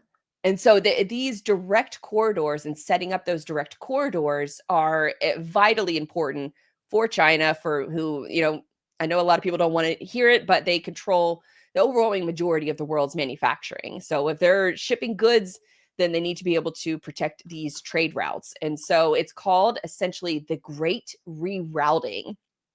And this comes from a gentleman that teaches over at Texas A&M, Jean-Paul Rodriguez. And hopefully I'm pronouncing that name right. But he just came out with this phrase called the Great Rerouting, and it's how China is diversifying all of their trade routes. And it's not just from the Arctic or I guess the Arctic perception, but then also from other different areas of how they can avoid the Strait of Malacca, which the Strait of Malacca is a little bit south of India, but the Red Sea route, in order to get through to the Red Sea, to get to the Suez Canal, China has to go through the Strait of Malacca. And that is a very, historically, that is very challenging for them because of all the drama that China has had with Japan. They've had with the Philippines, Vietnam, other countries in that area, India, of course. And so that is a major choke point for them. And so he talks about how Jean-Paul Rodriguez, he at the Texas A&M professor, and then he's also, I think he's the Department of Maritime Business Administration. So stop me if I'm, getting a little too far ahead here. No, but this awesome. particular screen, let's bring up this image, and it shows how China has been rerouting its goods based on everything that's happened over the last handful of years.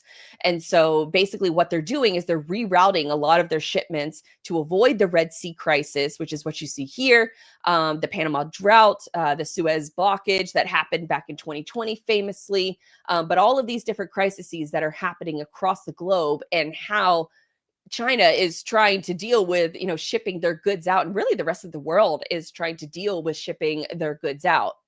And so with this port in Shanghai, it offers faster, cheaper routes especially for Brazilian goods, because Brazilian goods can reach China now 2 weeks faster than using the Panama Canal. So there's also some strategic benefits as well for the China-Peru sort of team up here, that it reduces Peru to China logistics costs by 20%. And it's also expected to generate $4.5 billion annually and create 8,000 jobs in South America. And that comes from G Captain, which, Sal Mercogliano, #1 fan. He has such a great channel. It's called What's Going On with Shipping. He did a video covering this and cited G Captain for a lot of these stats.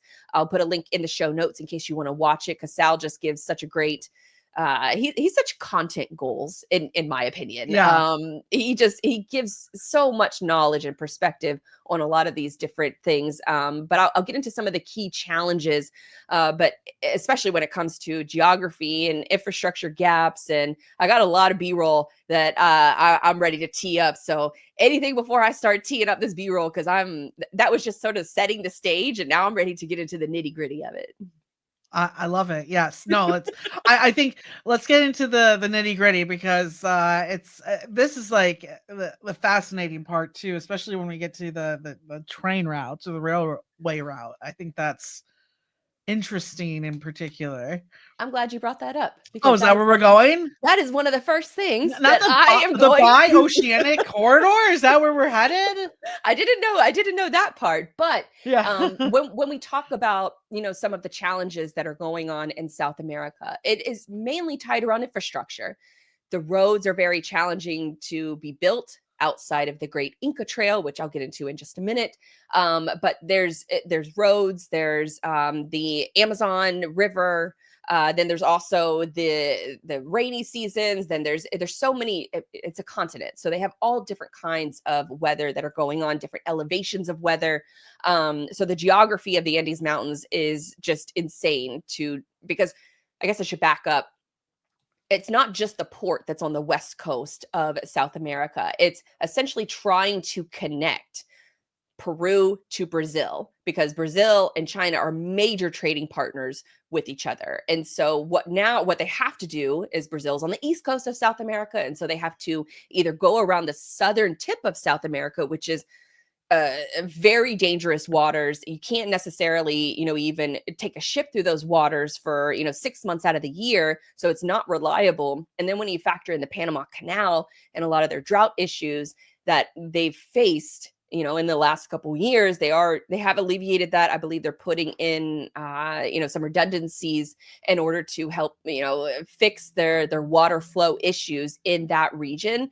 But still, that's enough to probably shake, somebody else, shake another country to say like, hey, we need to develop another solution for this.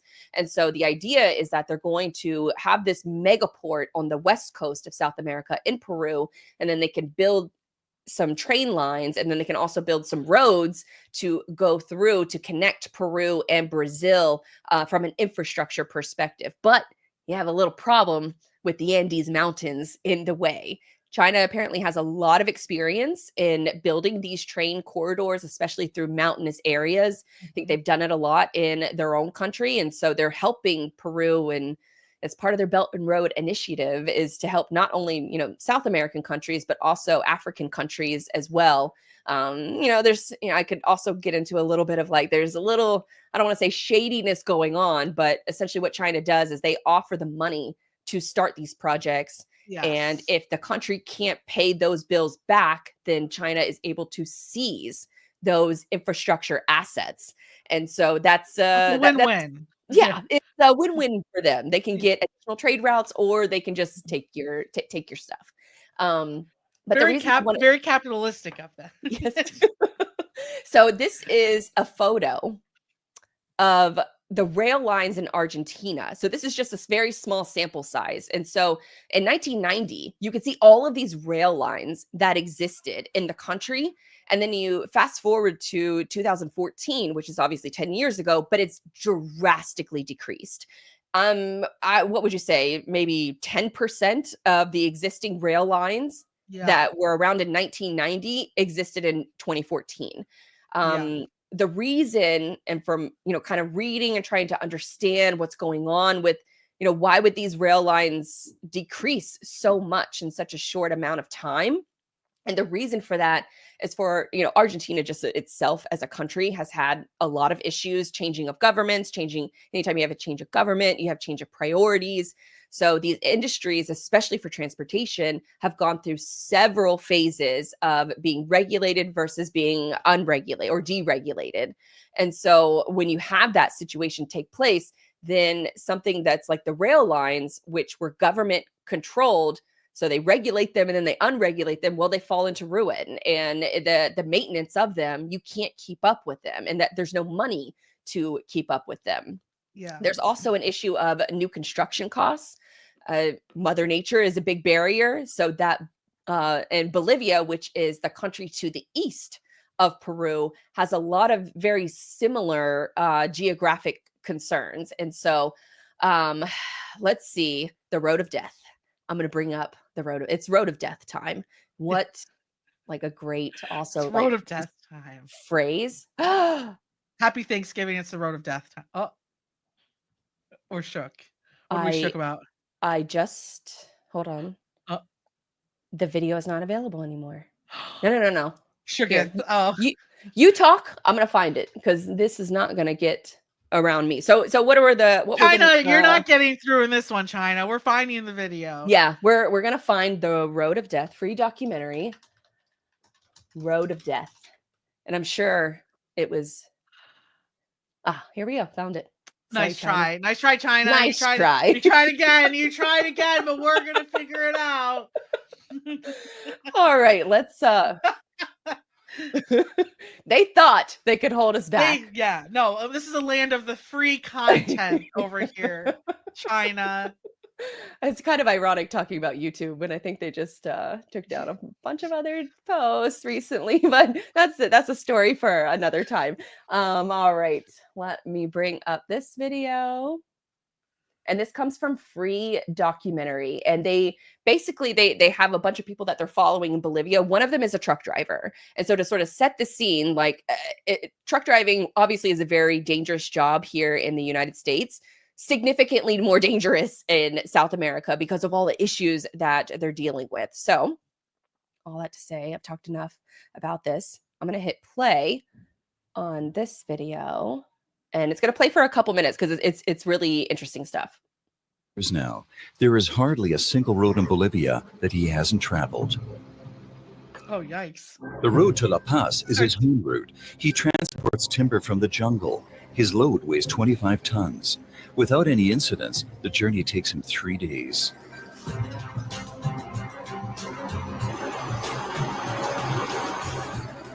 It's still his dry season at the end of October, so the road is quite dusty.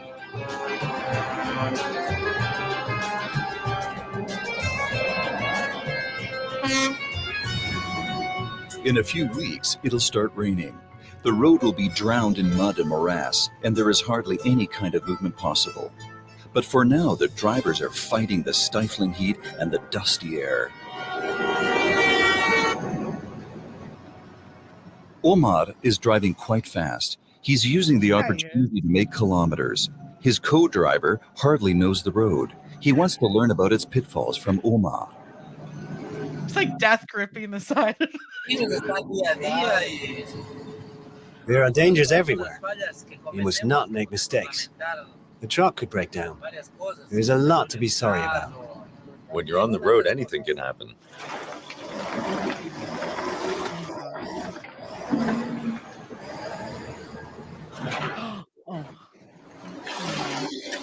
The truck is stuck. The wheels are spinning. It's deep, really deep. Put it in there. In there. So I'm gonna pause the video just for a second here, because these are the kind of things that they have to deal with on a regular basis. They can only do these routes. The American driver is so spoiled. The American driver could never. Let me tell you, in another video I was watching this morning about Peru's dangerous roads, there's literally an impasse of, when you're going around a mountain, especially a curve, you can't see what's coming, around the corner. Yes. And so for a lot of the trucks, when they're ascending up the mountain, they don't stop. The people that are coming down the mountain are supposed to be the ones that are stopping. And so this one truck that was trying to get around one of these circles, it's not wide enough for the truck to get across. And so it's almost like a U shape. They literally took logs and they cornered the circle to kind of like add another like part of the road that was just connected so the truck could just get around it. And they said, oh, this happens all the time. In the video that we're watching right now, they're going through a giant mud pit. Yeah. And they have to put rocks underneath the wheels and then shove a bunch of debris in order to get just around this one piece. There's other drivers too that when they're driving on these mountains, these mountain roads are not paved.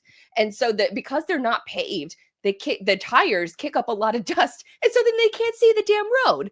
And so it's just all of these different things that they're being faced with. And it's just, and we're just talking about the regular roads and the mountains, for God's sakes. Let alone like bringing the tools to build onto them, right? Like. And then there's this other really fun part where I think it gets more fun. There's another fun part because the Amazon River obviously has all these different, sort of, it's the main river, and then they have all these sort of offshoots. The inland waterways, which I'll get into in just a second, for South America is incredible. And, we all know, I think, about North American waterways. But with the Amazon in particular, these trucks also, obviously, there's very few bridges in the country because if they don't necessarily have a lot of roads that are under construction or have been constructed, then they don't necessarily have a lot of the bridge infrastructure either. And so for a lot of these drivers here, I will bring up. Oh my goodness. Stop that bridge. This point where they have to get on pontoon boats in order to take their truck from one side of the Amazon River to the other. Pontoon boats.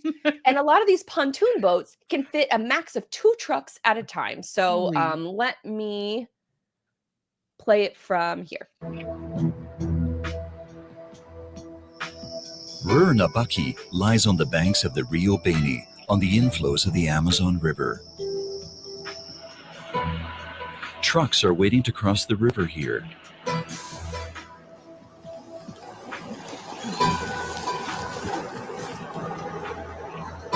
The ferry consists of a simple wooden pontoon. The pontonero instructs the truck drivers.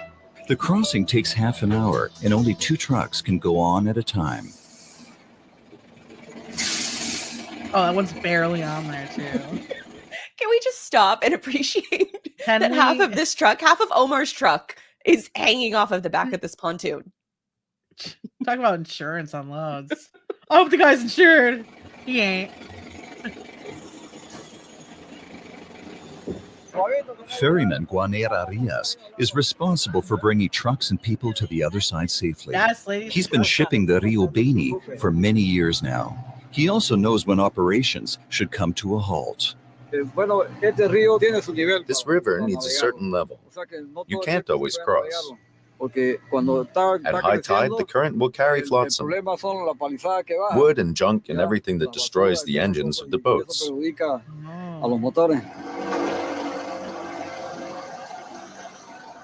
Look at that dock. As soon as the ferry lands on the bank, Guanera Arias must anchor it tightly. Iron chains will make sure the pontoon doesn't break loose when the trucks embark. The ramp consists of only 2 logs. They have to carry the weight of many tons. It takes expertise and good judgment to position them properly. I'm going to stop the clip right here because I love this guy because he goes on to further explain in the video of anytime something goes wrong, he blames the driver, which I think is like universal across all countries. He's like the drivers that, that they let the wheels spin or they don't, get onto the boards properly. And if you're just listening, basically what we're seeing is a giant pontoon boat that has a bunch of like 2x4s or 2x8. Even though the term pontoon is like stretching it, or we're talking about a slab on like floating devices. Yes. Yes. And so then they arrive they cross the river, they get onto this area is not paved. And then there's 2 giant pieces of wood that the truck driver is then supposed to drive off of the pontoon boat onto these 2 giant pieces of wood in order to continue their route. And that's just part of the route. And so, going back a little bit to with Omar, the truck driver that we just saw, I said not only in this video do they show all of the different types of geography that he's having to deal with, but they show along the route, he stops over to have a break, to eat some lunch. There's somebody in the restaurant that says, "Oh, I have to get this monkey up to this town. Can you take it with you?" So he literally has a monkey to bring it off and drop it off while he's on the lunch break. That's just one. He also does preventative maintenance. Picked up an LTL on the way. Yes. And it's like, I hope this is because it was a cute monkey. And I was like, I'm not gonna ask about how I feel about monkeys and humans. Illegal trade, illegal wildlife trade. No shade to Omar, but maybe be a little curious about where these monkeys are going to before you agree. Yeah. The next one is he does preventative maintenance on a tire that takes about 30 minutes, but it ends up saving him hours in the future in case a tire mishap happens when he's like hundreds of miles away from a town that can actually help him. So he does preventative maintenance while on the route. He also chews coca leaves to de-stress and to stay awake. I don't know if you've ever heard of coca leaves. Yep. Yeah. So have you had one? I am a huge coffee drinker. Yes. When I went to Peru, I didn't drink any coffee. Coca leaves all day, every day. Yeah. It was, they serve them in, which for folks who don't know, coca leaves are a derivative or are one of the base ingredients of cocaine. Yeah. Obviously there's a bunch of other shit, including like gasoline and stuff that's also added to the production process. But the coca leaf in general is very medicinal. Like it's everywhere in the country. I really wanted to bring some back. I couldn't. Obviously, it's illegal. There's only actually one company in the world that can export coca leaves from Peru, and that's Coca-Cola. Fun fact. Those bastards. There's still a derivative of cocaine in Coca-Cola. Love that. That's why I love it so much. But coca leaves, like when you walk into hotels, The dried coca leaves are literally sitting in a bowl next to hot water and lemon. And very similar to like making a glass of water, making a cup of coffee in a hotel lobby, they have coca leaves right there next to it. They also help with like elevation sickness. They help to keep you awake. Omar talks about how he uses it to de-stress. I love that coca leaves. Like, why can't we export these to other countries? I would be a #1 buyer of it because it was. I know a lot of guys who would, you know. It's just like brokers all over the country, just like booking the most freight they've ever seen. You're trying to get more revenue, to get more loads, open up an offshoring office in Peru and allow them to forget Colombia. Just go straight to Peru. Oh my God, I love it. Next one that Omar does is he passes a wreck that happened on the side of the mountain, and the driver survived, but the truck falls down because he's driving on the road of death, and he comes across like a bunch of belongings that are on the side of the road, so he knows something has happened. And because safety is obviously hugely important, and you can't drive very fast with a lot of the stuff that you're transporting because of all of the geographical situations that you're dealing with. And so they come up on this guy that his truck has just fallen off of the road. He survived, thankfully, got all of his stuff out of the road. And it's just a bunch of drivers just like looking around and trying to gauge like what happened and how they can prevent it in the future. Because even though these roads exist, there's still a lot of like literally crumbling of the side of the road where it's not all the way solidified. And as far as like the construction of the road itself. So there's pieces of the road that are falling down like a landslide because of it. Then another, I guess, really cool thing that happened after he discovered that wreckage, which as a driver, like when you come up on something like that, I imagine it has to be insanely stressful. A very strong reminder of, being safe of while you're on the road. But then another part that really stood out to me is right after this in the documentary, they stopped over at like this gorgeous waterfall on the side of the road. And they're like, oh, great, it's time to take a shower. And so they literally like stop over and hang out in this waterfall and de-stress. And Omar talks about how this is the first shower that they've kind of had in like a day and a half. And it's also a great reminder to him that after they just saw this wreckage of a truck driver who, thank God he survived, but it could have been very, very different story. So that kind of scares him as that part of the job. But then on the flip side, being able to stop off at this gorgeous waterfall and be able to take a shower in a gorgeous waterfall is another like, just a reminder of why he loves his job so much. There was also, really, I guess, an interesting parallel for truck drivers in these, Bolivia, Peru, Brazil, is that they're seen as celebrities. And Omar in particular has 2 wives. And so when he travels to other cities, he goes and visits his wife and, children with this one, has his other, wife and children with this one. And the woman who kind of knows that the second wife kind of knows about her situation, but she says whenever Omar comes to visit her, that all of the women come up and talk to him and that he's like a mini celebrity because he's a truck driver and he makes good money relative to, the areas that they're living in. So these other women are all trying to like vie to be that next wife. And the woman was like, I see it all the time and it makes me very jealous. It makes me very angry. And she knows she's the second one. So Omar is over here just living life. And so really, really interesting documentary. It's the channel is called Free Documentary. And so if you just look it up on YouTube, you can find it very easily. I'll also link to it in the show notes. But I feel like I've been talking for a while and I can continue talking. But any thoughts so far? I mean, it's I think this is actually like my favorite part of logistics topics. It's like, I think we're so I don't want to say sheltered here in the United States, but like our issues with infrastructure here are nothing compared to something like this. And I even think about like often just areas whether it's South America or even Africa, right, that are developing, like truly developing, like from the Amazon to like having a cement road there, right? Like not only it's like it almost feels like what came first, chicken or the egg. Like in order to even build the infrastructure out there, you have to be able to drive out there, and how do you drive somewhere that has like no past like GPS, Google Maps, like a car that's like driven around and figured out that location. So it's like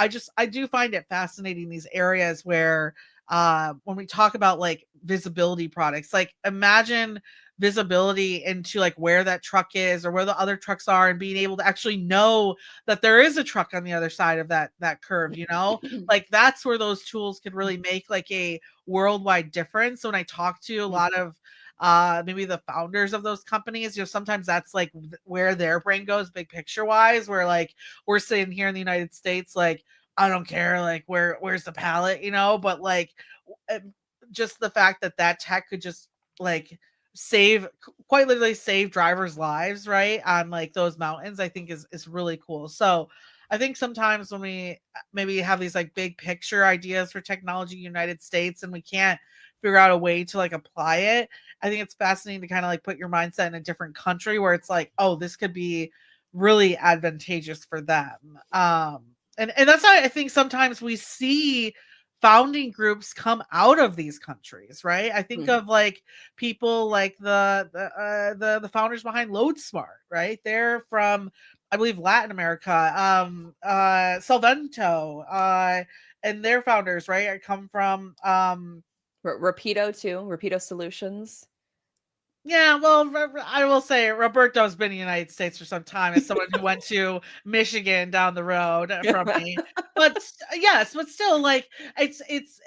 I think it's maybe these problems that we have across the globe, right? How do those influence the technology that also like comes out here in the United States? And I think, like again, like a United States driver couldn't even like we're over here discussing whether or not parking should have a price on it, where like these guys are like, oh, you want showers, like here's a fucking shower, you know. Like and Yeah, I would much rather take a waterfall, dude, than same here, right? But it's just just like it's fascinating to me that like those two cultures like exist at the same time. And I need drivers to say, I'm not saying that your problems aren't valid, yes, please, God. but so like calm the fuck down. But like it is just interesting to me to be like, you know, there's always someone worse off, right? And like Well, this watch. more kind of So I missed the intro of this video, and I want to play it now because it shows the actual like road of death, so you can kind of yes, see let's see what it. these drivers are dealing with. So let me play the intro from this same video.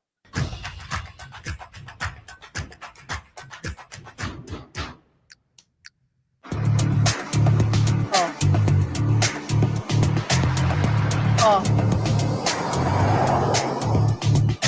It's regarded as one of the most dangerous roads of the world, La Carretera de la Muerte, the Road of Death. Year after year, many people die here. Orientación y cuídanos del mar. Some go looking for adventure.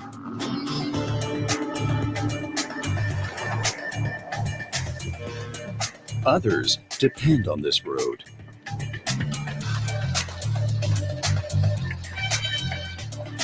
For all of them, it's a risky ride.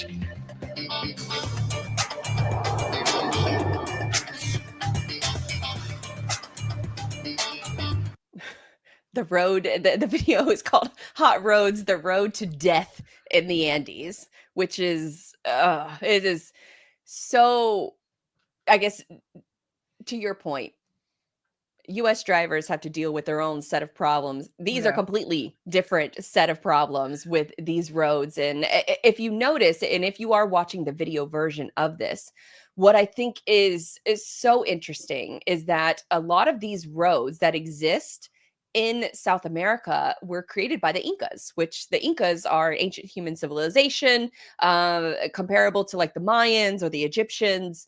And they developed, the Incas developed a road system 24 1,000 miles long, all Wow. within South America. So for a lot of these roads, not necessarily the road that we just saw in that video, but for a lot of the roads in South America, especially on the west coast side of the continent, they were all created thousands of years in the 15th century.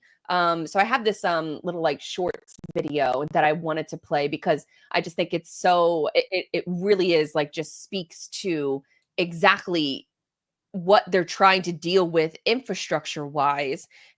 How do you even widen roads that were made in the 15th century? They were made for people walking, not for trucks. And so Yeah. I think that's also something that we got to keep in mind as well. So let me play this really quick, I guess, a historical perspective on what these roads in South America are, I guess what the baseline level is in order to enhance what is going on from a construction infrastructure investment today. Inca road system, stretching over 24,000 miles, connected the vast Inca Empire, which spanned present-day Peru, Ecuador, Bolivia, and Chile. Built without the wheel or horses, it allowed for efficient movement of armies, goods, and messages across mountainous terrain. Bridges and staircases were constructed using advanced engineering techniques. The road network was crucial for the empire's cohesion and trade. Parts of it are still used today, a testament to the Incas' remarkable engineering skills. Did you know that most of the Canada... Oh, no, I'm not going to play that video. I was going to play that next video because they were really good at suggesting like all the Inca Road shorts yesterday when I was finding out exactly what video to use. But I thought that that was just such a good, I guess, giving a background of, because I think sometimes, especially as Americans, we can see the current infrastructure that exists in another country and think that they are, third world or like, the proper phrase to call them now is, emerging countries instead of, third world countries. And so we kind of, I think, try to compare our country to theirs and just see it as like a lesser, but the Incas were one of the most fascinating civilizations that have ever graced this planet, and their innovations and their construction techniques and even like their stonework is some of the best we have ever seen in the history of human civilization. A lot of their construction methods we can't replicate to this day. Yeah. Very similar to like the Roman cement that we can't replicate to this day. And so when you have infrastructure that has stood the test of time for a lot of like Roman roads versus Inca roads, I think the Inca road should be right up there with it because with these road systems, they used it as, you seen Lord of the Rings, the beacons of Minas Tirith, that messaging system of, you light one beacon and the next beacon gets lit, Gondor calls for aid, all of those things. Yes. What a job. How do I sign up for that? Yes, exactly. You just, you got to play a hobbit and then you have to, go against the rules and then light the beacon on fire. And then, like once in eternity. Yeah. If I could light a beacon to summon Aragorn, I can't say that now. I'm a married woman, but I would have done it in the past. Let's just put it that way. Which I think any woman now is like, growing up is realizing that Aragorn was the hot one, not Legolas. Yeah, I don't want to admit that. I was a big Orlando Bloom fan, dude. I was too. Now I'm like, I go back to my like childhood home and my whole closet has like just photos of him like lined. Oh my god. What? We were inseparable in my mind. So well, yeah. Now we have to admit it. You're right. As adults, you're right. Samwise was the real hero. Oh, should bring up the photo. I just met him recently. I know. That's why I knew it would touch you. Don't make me cry. I'm not gonna cry back to South America. Okay. So I hinted earlier about the rail line ecosystem. Then we've also talked about, some of the pontoon boats. And for a lot of the geographical challenges we just saw with the road of death, there is another way that we could be, or that South Americans can, I guess, enhance their logistics profile in order to help the flow of goods, not just between Peru and Brazil, but throughout the entire country. Yeah. Most of us have seen that US inland waterways map, but have you ever seen a South American inland waterways map? And so right now on the screen, we're showing the vast network of navigable rivers and also rail lines that exist within the country right now. And so this actually comes from Science Direct. And so this image on the screen is showcasing, which is side note or sidebar, I can't believe that like this level of research actually exists. And I'm thankful for it, because you're looking at this graphic. They're talking about all of the different commodities that are being moved throughout the country. Iron ore, which South America is rich in just natural resources, even like magnesium, petroleum, obviously petroleum, especially for Venezuela and Guyana, cement, wheat, sugar. There's all of these different commodities that are just flooded into the country. Problem is that they can't transport the damn goods. And so this research, went through a lot of the planning of what it would take in order to develop these different infrastructure projects all across the continent. And if you're just, I guess, listening, I'm sorry, but there's really no way to kind of explain this. Go to the YouTube version of the show and be sure to watch that version, because a lot of these images are just really incredible. And so just, to talk about how, I guess, you plan a waterways system distribution within another continent is, so like sort of step one is the waterway path proposal. Then they try to find all of the basins. Then they identify the major cities and choke points. Then they talk about the technical challenges. Then they talk about land cover, road versus waterway management, the road versus waterway impact, all of these different variables. I'm not going to go through all of them because that would be super boring. But topographical data. So it's all of these different things. There are people in this world who are trying to plan, just these massive infrastructure projects. And I think that is another really interesting point about just South American logistics, is that there are people actively trying to plan these things out. And so in the next image, they also talk about some of the other rivers, not just the Amazon River, but other rivers that could be navigable as well, where they're planning and proposing to put different stop points. There was one gentleman in that video that was talking about how his family grew coca leaves, they grew pineapples, and also yucca plants. And they would use a mule to take the mule into town in order to sell the yucca. But yucca costs like 50 cents per product, but it was costing them 50 cents just to take the damn things there. And so they just stopped taking them there. But then there was a transportation road that was put in place between that town and their town. And so you see all these little dots on the map.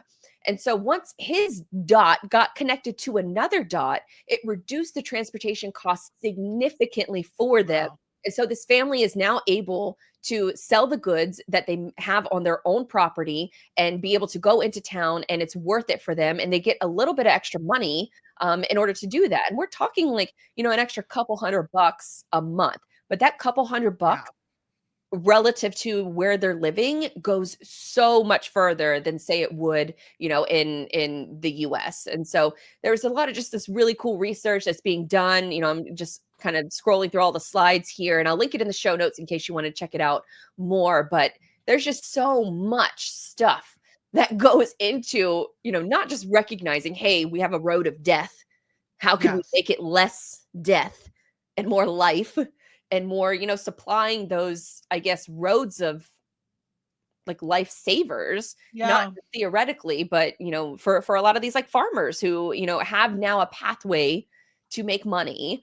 And it's part of probably a projects that are going to take dozens, maybe hundreds of years to fully flesh out all of these infrastructure issues. But there's a lot of stuff going on in South America, but a lot of it is starting at very much the ground level and connecting these small towns that, are small villages that, you don't even have an address. And I remember asking, one of the people that we were on tour with, because we would drive through these towns, and I'm like, is delivery even possible out here? Like, do you have addresses? Like, just Yeah. simple things like that we take for granted. And he said, no, we don't have addresses, but we do have GPS locations. And so they just enter in the GPS Mm, coordinates of where they want the that's packages to crazy. be delivered. And it's just such a different perspective. And I think a lot of things we take for granted, but then also a lot of things it's like, dang, I kind of wish I could stop off on the side of the road and have a waterfall shower and Yeah. be able to get Well, away from civilization that you need GPS coordinates to find me. 100%. And like, I can't even imagine like memorizing my GPS coordinates, like, uh, but it is, I think what's interesting about it is, I don't know if you're going to get into it at all, but did you read anything about the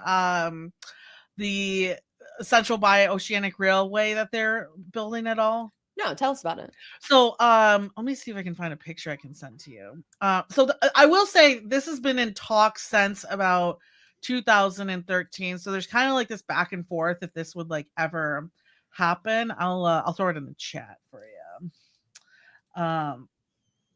It's Because a that's I think picture. while you're bringing that up, we kind of hinted at it earlier talking about the Argentina railways that have been essentially just left. Yeah, And so that exists not just in Argentina, but for a lot of countries throughout the continent, is that they've had these rail lines. They had massive investments, when rail was at its peak, especially in the United States. yeah, That, these problems have been recognized for a while, but for a lot of these rail lines, they've just fallen into disarray because no one has maintained them. And because no one has maintained them, or not no one, but very few of them have been maintained. And so it makes projects, I'm assuming about what you're about to talk about, challenging to take on, yes. unless you're just not worried about revamping the current infrastructure and just you want to start new. Yeah, and as you'll see here, so this is something, if I remember correctly, I'm trying to see if I still have it up. Um, this is something that has been just on and off talks for a while now, but I think again, it's one of those things where if they could make a reality, China could have a whole different kind of play here on this side of the world in particular. But basically, they've been talking for years about doing, and China would essentially pay for it, going back to kind of the statement you would say, of building this railroad across so that when they come in through that port, they could easily transport it across. Again, this is like all part of a plan to avoid the Panama Canal in particular. And I think it's interesting. Again, it's like, it sounds like really what the issue is who's paying for it, who owns it. And they've recently just started doing like the environmental studies on it too, because I mean, you're talking about earlier, big part of this is probably throwing some pretty big dynamite into some pretty big mountains. I mean, look at just how small the Panama Canal is and the work that went into that. And honestly, the lives that went into that as well. And now things have updated. So I don't think when we're talking about human lives, like we're talking that big of an issue. But again, it is a Chinese project. So who knows? But it is interesting to just like see how something like this, right? And again, like everything is logistics. Like to point back to your brand, Blythe, like the talks that we're having terrifies right now, like how things would change if there was a different way for China to reroute itself and to avoid some of the areas that the United States has a huge grasp on, right? And to be able to ship around, not to have to use the Panama Canal, and to be able to not only, what would be interesting about this too is like you were talking about earlier, is China would own this. So if we wanted to use it as well, or certain countries, right? Like how does that reflect onto China's overall power and strength when it comes to global trade? And I think again, like if this will be built is still up in question up until today. I think clearly my thing is I think it would do wonders probably for the economies along the line, right? Like depending on how much China fucks them, right? I guess on the deal. That's a big part of this. But it goes back to like the Arctic discussion where today we can discuss Chinese politics and just global trade in one nature, but something like this being built, or the Arctic being used at to the extent that people have discussed it, like how does that change politics globally? How does that change what the United States is producing? How does that change what we even can get our hands on as consumers? And I just find it fascinating. Like I was diving into this project for a while too, and like what's the biggest thing, it sounds like, of course, is just right now it sounds like they're doing a lot of environmental studies still on it, trying to make sure that's fine. Yep. Because there is, I mean, it would do some damage. Look how big this thing is. But again, it kind of just, I think the United States in these discussions lives in a world of like this stuff not ever happening.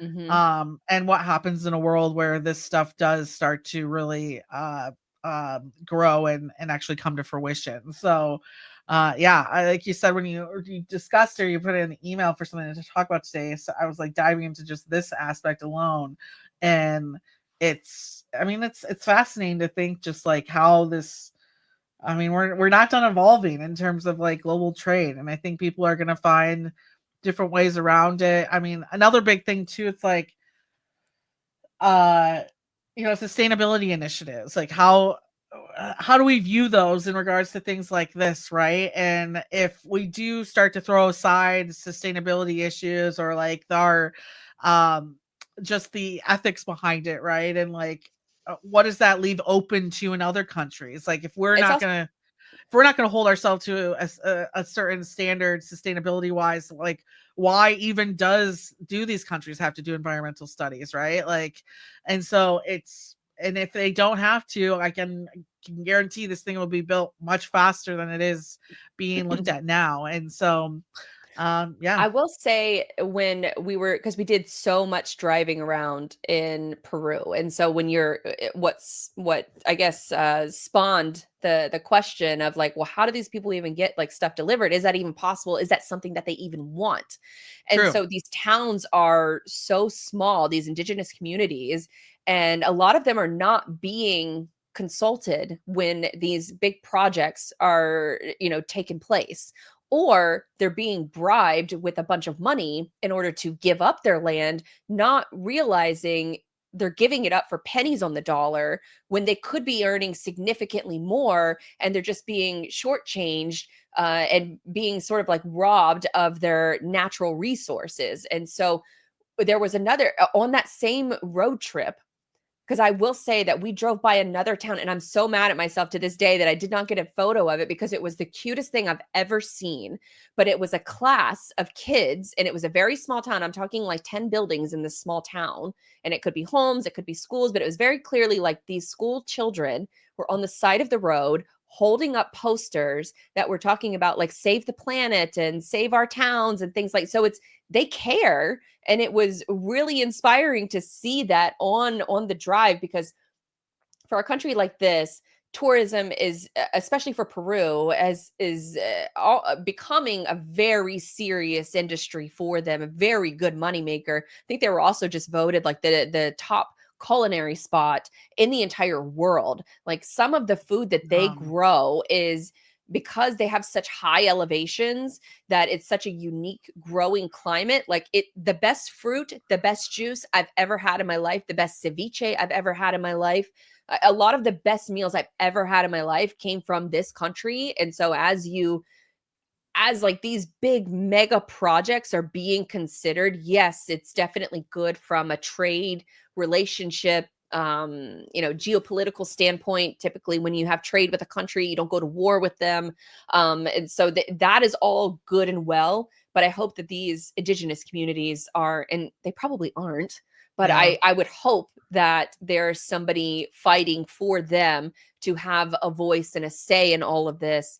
And so that they, if they are interested in making a little bit of extra money, that they're not shortchanged, or that their land isn't seized, and, they have an opportunity to cash in on this, as I'm sure that the Chinese are going to be able to cash in on this, and they don't even live in the damn country. And so, Right.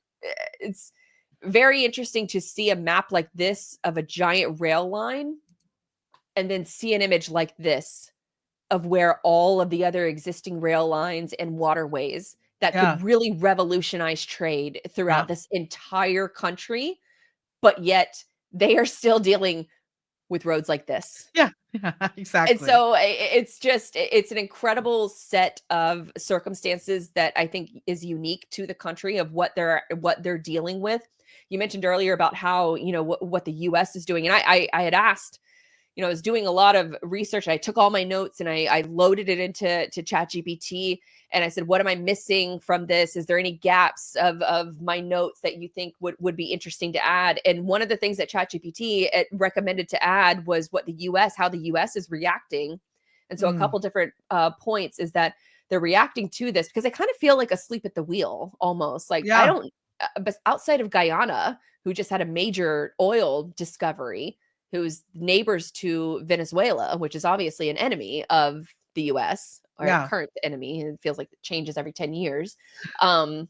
But that is a country that they are helping to invest in. But outside of that, I don't know of anything else that's going on. But ChatGPT said that number one, trade policies. That's how they're reacting to a lot of this investment that China has made with their Belt and Road Initiative, where they're putting tariffs on Chinese goods. I think they mentioned Peru specifically when it comes to those shipments, because the way that Sal explained it in his, what's going on with Shipping Channel is that China can take these massive boats that can't fit through the Panama Canal. They can take these massive ships, send it over to the mega port in Peru, and then transload it to everywhere else throughout the country, and then also transload those shipments directly into Central America. And then that's obviously a pathway right into the United States. So I believe that they have been threatened with tariffs as well. And then there's also competing investments. So there's the program like the America's Partnership for Economic Prosperity, and that aims to counter China, but it's lacking in comparable funding. So China's throwing a bunch of money at this. US is trying to, form more trade deals, trade policies through those deals or through tariffs. One way or another, they're going to try to address this. But I feel like they're kind of addressing this way too late. And it creates a set of challenging problems that these countries know that they're dealing with. But now who do they trust to help them through it? It's not the US. They're trusting China. And so I think it's just a very, very fascinating of how all of this is taking shape and how it's all unfolding. And I from the very tops of like the geopolitical strategy of developing new trade lanes and trade routes, it still comes down to the nitty gritty of, can you get a ship on a pontoon boat to go across the Amazon River? Can you survive the road of death? Yes. Like, it still boils down to like these very simple things. And if you can't get over there, can you get a mule to take you and your family to go sell some goods? And so it's just all of these different things that folks are dealing with in South America. And trying to like build again, like chicken and egg situation, like building that railroad with that infrastructure, supporting it, right? It's like, God, how long would this take to even finish, right? So it's interesting. And again, though, like one to consider when you look at tariffs today and just the political power across the world, right? Yeah, it feels like the United States is doing more like short-term things, and China is thinking long-term. Oh yeah, real long. And that's I think that's probably a good place to. Anything else you want to mention? I think we covered a lot. Yeah, no, I think it's interesting. Yeah. Awesome. So, all right. Well, we will close out that part of the show, and moving on to our final segment. Grace Sharkey with Freightwaves, Blythe Milligan here, and we are getting into the Source to Porch segment, favorite part of the full-length show. So if you're new here, what we do is we record a full show and then we release the full show. And then for folks who maybe have a shorter attention span, we take segments like this and we isolate those into shorter segments to kind of be like that. I like to call it like a content drug dealer, where we'll hook you with the smaller stuff, the entry level stuff, and then we hook you into the longer attention span. So hopefully you're watching us for longer periods of time. So let's kick it off with Source to Porch, where each of us pick an item, a service, a commodity, where it comes from, where it goes to, and what do you got for us, Grace?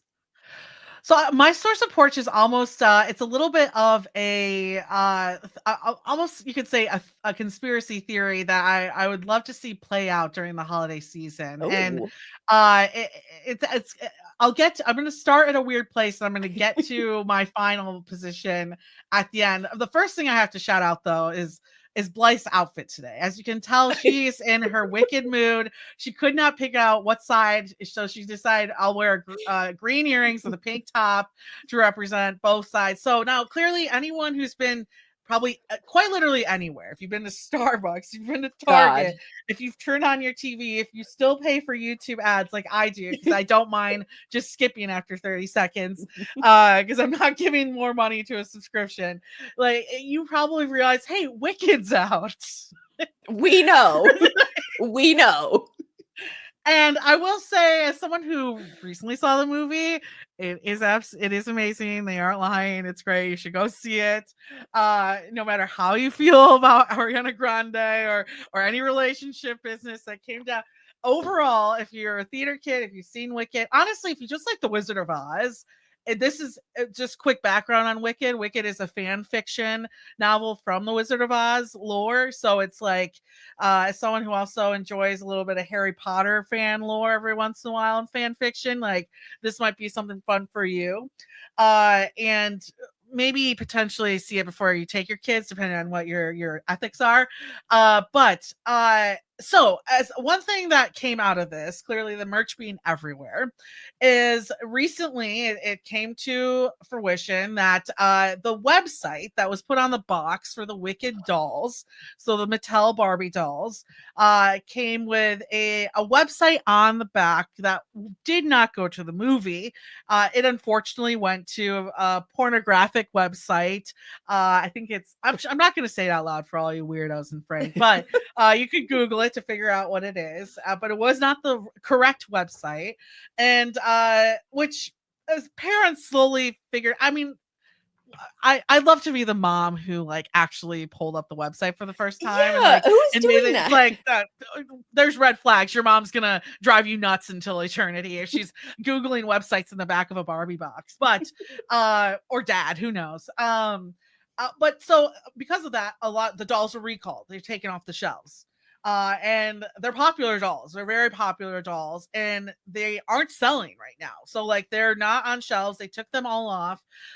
And there is though potentially one seller. Now again, this I think it came out in an article or earlier this week, which would be probably a week before you're seeing this, that the merch is already outsold anything Barbie even tried to touch. And if you know, Wicked is going to be part 2 coming out next Thanksgiving because they want a whole nother year, a whole nother Christmas season to take your money. I have to do another year of these goddamn press tours. Yes, you will.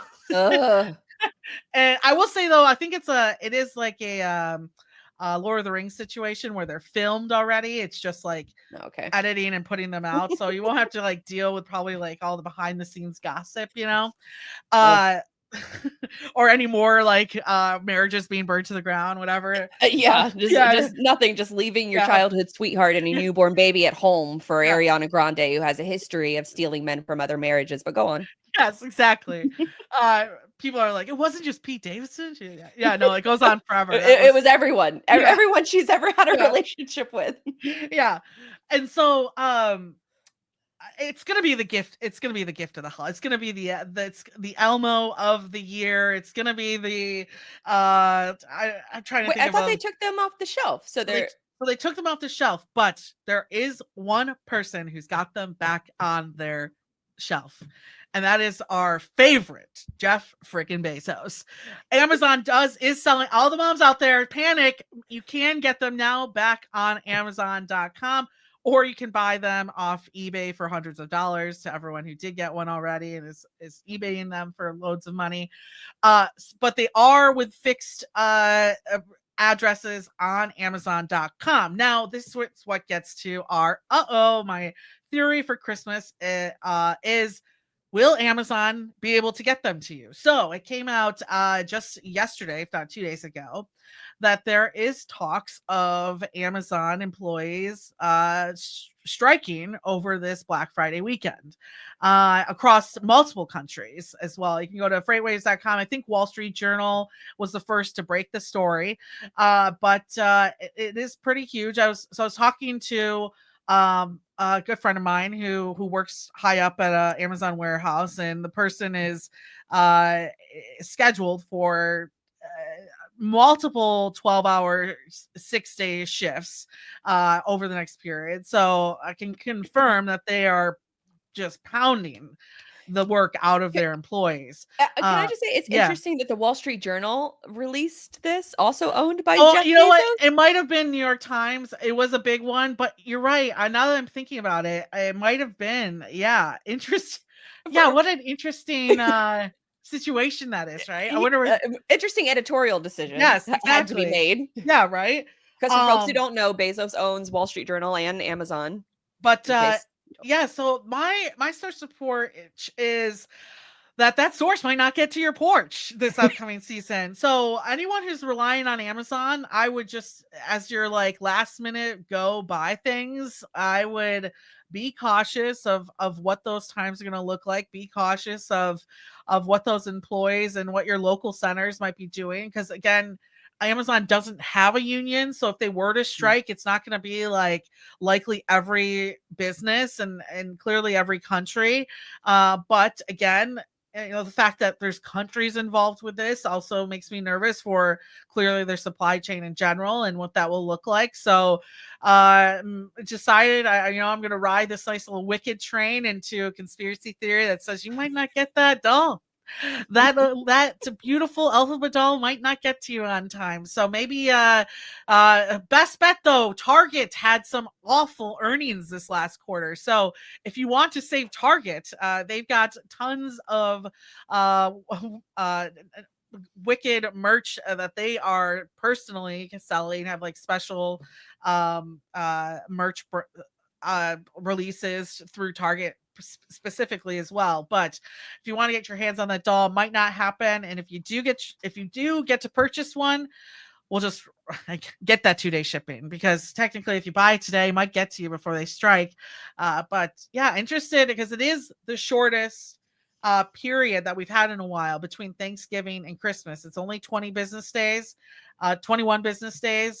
which means we have 21 business days to get that to you. And will that doll make it? I don't know, but your kid might be sad and you might have to head over to eBay and spend a couple $100 or go to Etsy.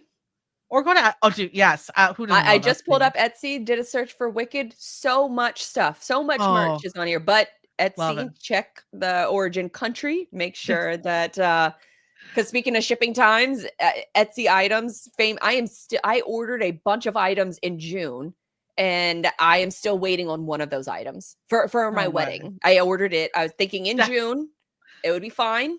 So lesson learned here is that if you want something from Etsy, you order it quick. That's especially awful. If you're a Wicked fan. I had to open the case. I was going to say, at this point, is it even coming, Blythe? Like, I was trying to be, polite with the seller, and she said, "Oh, the post office said, you weren't home or something." And I was like, "Well," and the problem is that I did one massive Etsy order, and so it was tough to shame on me. It was tough to remember everything that I ordered because I was ordering a bunch of jewelry and accessories and things like that for the wedding. And so when I was thinking of, my hair, and I was like, oh, that thing for my hair, it hasn't come in yet. And so I remembered about it, but it was 2 months later because that's my thought process. And so it was very interesting return window, but I never received the product, and I tried to work it out with the seller. She was very nice. But ultimately I'm like, I didn't get the item. So I literally, I think it was last week, I just opened a case, but got instant refund for the item. It doesn't take it out of the seller's pocket too, which I was concerned about. So Etsy, a lot of times will be good about that and help cover it for you. And then also, not make the seller have to pay those charges as well. So, but if you merching options for Wicked, I'm sure is going to be insane. Just looking at this Maybe I'll share this tab really quick of all of the merch that is available for Oh, Wicked. wow. So cool. And if you don't want to support, Target or Amazon, maybe go try to I'm going to find get a you that small Glinda business here. shirt. I'm going to get that Glinda shirt and Oh send it God, to I'd you. burn it. Make for me. Ugh. But like that stained glass, like this stained Oh, glass it's is really so cute. cute. The Oh, earrings are cute. A oh, lot of this so other stuff is cute. really cute. So if you have a Wicked fan in your life, or you are one, then maybe you could search it up on Etsy and shop small, because it is, we are talking about Black Friday and all that. Shop small is important too, because unlike Amazon, which you're dropping the bucket there, you shop with a small business, it means the world Yeah. to them if you make a purchase from them, especially during this time, when it can really make or break their business. So yeah, that was a good find. I was curious why can't they just put a disclaimer out there and say, like, don't go to this website? Like, why would they have to take all the It's merch off the crazy. shelves? It's crazy to me. I agree. Cancel culture. I don't know. It's crazy that someone even realized it to begin with, but I feel bad for all those kids. I want that cute little doll. It's But like, also, when you first brought up Amazon, I thought where you were going with it is that Amazon bought all of that returned merch and was yeah, just going to sell it on their site. But I guess that's not happening at all. They're facing the same exact issues, and yeah, so I guess whoever did buy it, maybe you have a little bit of a collector's item on your hand. yeah. They are selling. Well, it's funny because my reason I was thinking about this is because my friend, she has a daughter who's obsessed with it, and both grandmas bought the same doll. So, and they're like the first round ones. So now they're considering, one of the grandmas considering flipping it for some good money on Hell yeah. eBay. Yeah, exactly. Get you some Christmas money. Yeah, I was saying, like, yeah, take it. And then like, but then the other grandma is like nervous about giving her the doll with a bad website. So it's like some grandma action going on. But I've never done that in my life, where I've never. seen a web address on the back of a box. I mean, Unless you're a collector, which actually I think would make this item worth more, like the box is going straight into the trash. Like yeah, that kid's like not who's gonna checking that? I wonder if this website No. is legit or not. Like, Yeah. Not the kid's not. I can guarantee that. Oh, can you okay. imagine you get a kid who's like, but where can I learn more? They like love the gift, and then they look on the back of the box and like, Yeah. it's a questionable website. I hate it. I don't want the gift anymore. Like, that's not going to happen. So But you have to go to the website to even know about it. So it's like, I do what wonder what what that mom was returns. like, wickedmovie.com, huh? I'd love to learn more about this movie. Like, why don't you Crazy. just Google it like a normal person, you psychopath? But I do wonder how they're going to, what that logistics process looks like. Are you taking the dolls out of the box and destroying the box and then repackaging them? Are you putting like, I I bet don't know, you a they piece of tape burn. on it? Because they're like lacking and redoing it. I just wonder if they like burn them, and like I don't know if Amazon is just like sending them for like a worst case scenario. I almost want to buy one from Amazon to see what's on the box. Yeah. But that's exactly and that's what I was trying to find originally when I was doing this, was like, what's the plan with these things? Because in my head, it's like, I would assume that they're like, but it seemed like so much work to, because Barbies, they have all those like hooks and shit. You gotta like Yeah. untie them and stuff. Like that's got to be human capital that you're spending doing that. That's not a robot that's doing that. So I would almost assume it's probably cheaper to burn them and reproduce them, right? Like Just don't burn them, and just put like a there's warning like, out, having like a giant warehouse sale or something, for God's sakes. It's like when, what is it? Burberry like was caught like burning all of their, yeah, merchandise because they couldn't stand the fact that it might end up at like a discount store, or poor yeah, people might wear it. yeah. God forbid. Like, let's just burn it and put it all to waste. It's so ugh.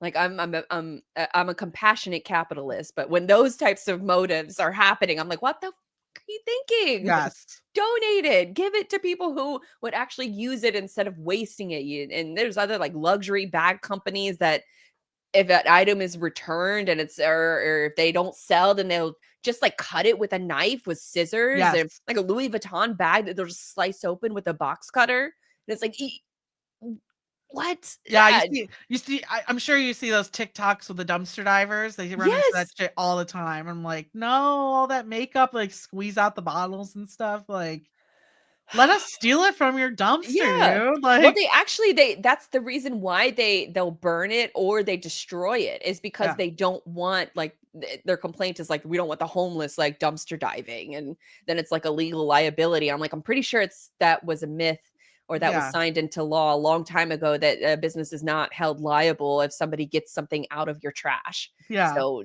save it. It's almost like the banquet food or like a buffet food, yes, that you can legally donate it without having to worry about legal ramifications of like food poisoning or something like that. That used to be the case, but since like the mid 90s, that was signed into law that businesses are protected from that. So it's just, uh, I do, maybe we'll do a follow-up story here in a few months if we can figure out, what happened to those dolls and if they yeah. put them back in circulation. That'll be an interesting follow-up topic. But I guess kind of keeping in a similar vein with Amazon or Amazon adjacent Oh, companies, or maybe origin stories is maybe the better way to put this. But I wanted to talk about the books that you can buy for the or holidays that are supply chain related, supply chain adjacent. We've yay. already mentioned a book earlier in the show, Yeah. Kara Smith Brown's Revenue Engine, that just dropped about marketing and logistics, especially at a very high level. But there are some other books that were released and we've talked about. One of them is hopefully a soon to be favorite of mine, where it was this photographer that I followed for a while. He has a new book that was just released called Feed the Planet. And so let me bring up his Instagram page, because it is so for 10 years he has been documenting how food makes it from the production to our plates. So very much like source to porch, like Yeah. perfect encapsulation of this process. And so he's literally photographed these countries from all over the world. I'll bring up this one where this photo is an image of all of the people, like the overwhelming majority of red peppers in the world are grown by folks who live in India. And Mm. so in that photo in particular, I was trying to find the other description of it, but they're sorting through all of the red peppers. I think they provide something to the extent of like 70% of the world's supply of like chili peppers. And so they're sorting them by hand. And so he's doing this like really great like aerial photography of where all of our food comes from. And so it's just, if you Wow. don't have any idea of where our food comes from, go buy this guy's book. His name is, what is it? Hold on just a second. His name is George Steinmetz. So here is a little, just like a brief description of, and let me just put like a better photo on the screen so we're not looking at that one. This is like a good one. It says, do you know where your food comes from? To find out, photographer George Steinmetz spent a decade documenting food production in more than 36 countries on 6 continents, 24 states, and 5 oceans. In striking aerial images, he captures the massive scale of 21st century agriculture that has sculpted 40% of the Earth's surface. He explores the farming of staples like wheat and rice, the cultivation of vegetables and fruit, fishing and aquaculture, and meat production. He surveys traditional farming in diverse cultures and penetrates vast agribusinesses that fuel international trade. From canvas wheat fields to shrimp cocktails origins in India to cattle stations in Australia larger than some countries, Steinmetz tracks the food that we eat back to the land and sea, field and factory. Ooh, I like that phrase, field and factory. He Yeah. takes us places that most of us never see, although our lives depend on them. And so this book just dropped. It's called Feed the Planet. I ordered a copy of it, so I haven't gotten it in yet, but it was kind of like a Christmas present to myself, especially considering, how much stuff that, we cover on this show related to this topic. So I'm pumped. I hope it's not just photos. I hope there's like Yeah. explanations too of like where this stuff comes from. So that is the first book on the list. Next book on the list is, I have it sitting right here. Yeah, it's called The Box.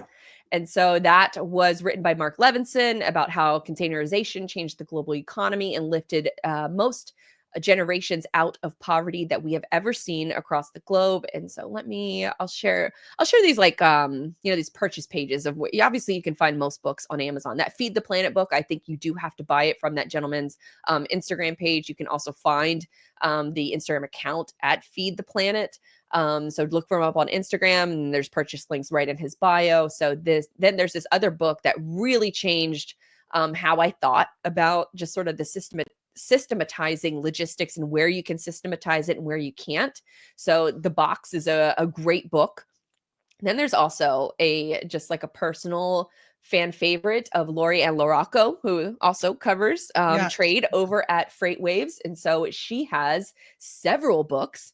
Her best rated book is called Trade War, and it's Containers Don't Lie, Navigating the Blusters. And so that really goes back to, I guess, like Container-geddon that we folks in logistics may have still have PTSD from, where containers went for like $15,000, or they shot up from like $2,000 to $15,000. So that is a great book. She also has other books, same author. She so just she has that third book right there. I just interviewed her. Is there? That's right. No, to the left. One more to the left.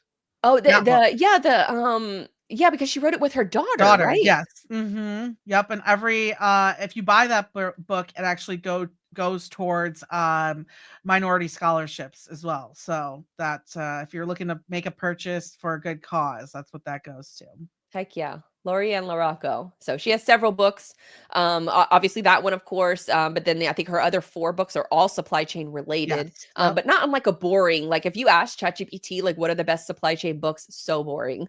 I will say, even though this is not a supply chain book though, there are some stories in there that go into, especially like in Alabama, like a couple of families that that have historical stories that touch on kind of like the development of the South in regards to segregation, right? So like one of her stories touches on like how Birmingham was formed and how a lot of the thriving Black communities were stores, shops, etc. were destroyed while they built like the bridges systems and stuff like that. So while it's not directly related, a lot of it is like infrastructure focused too. So cool stories if you want to get into that as Heck well. yeah. I mean, Lori is obviously a very talented creator in this industry. And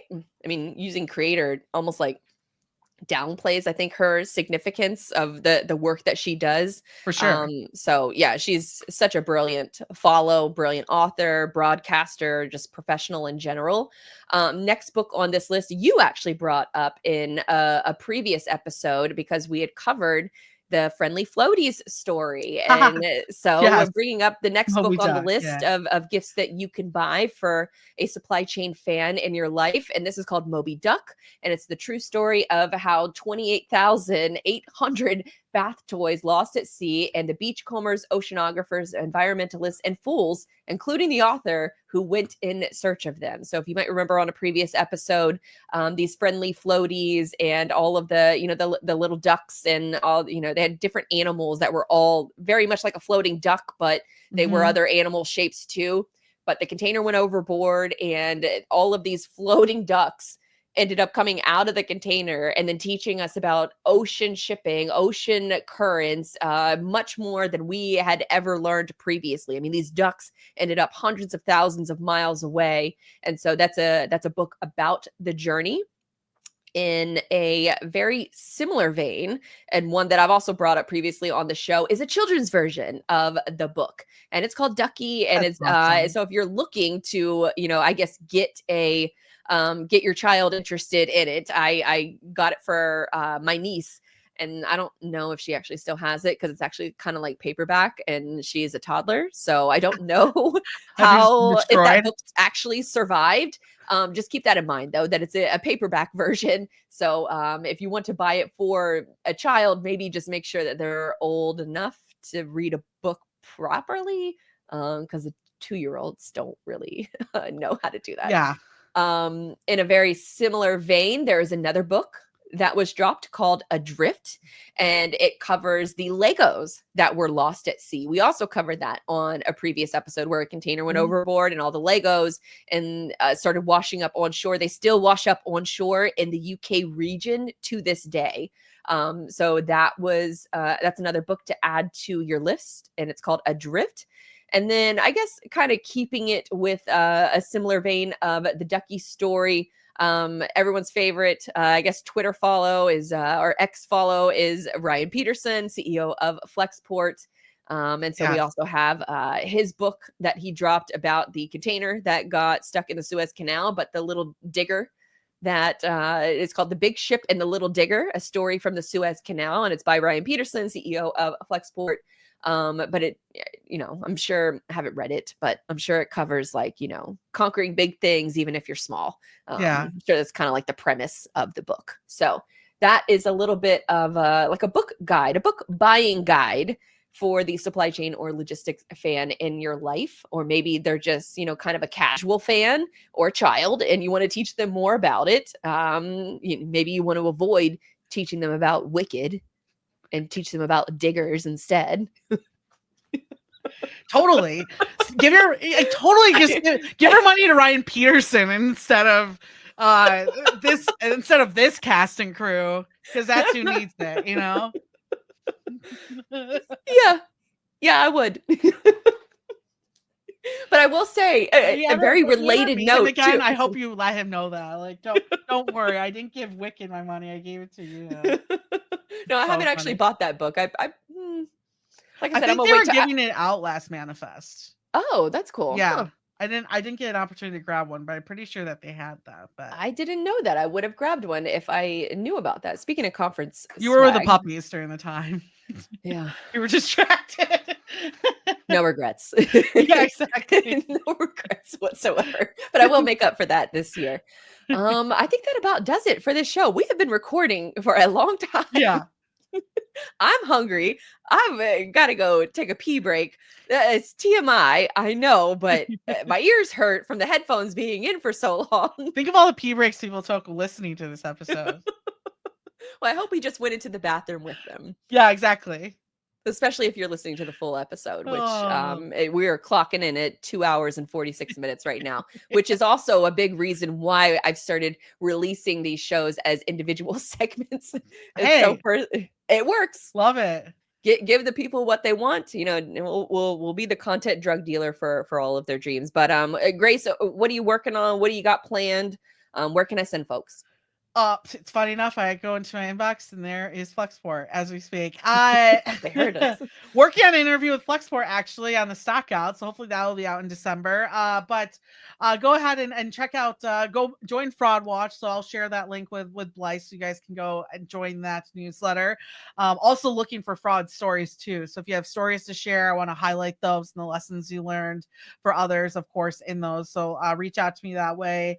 Find me Twitter, LinkedIn, Instagram, follow me, wherever you want. Reach out to me if you have some fun stories. But I will say, especially as this airs, you might already know about some of them. There's going to be some really interesting M&A stories, I think, as we wrap up the year.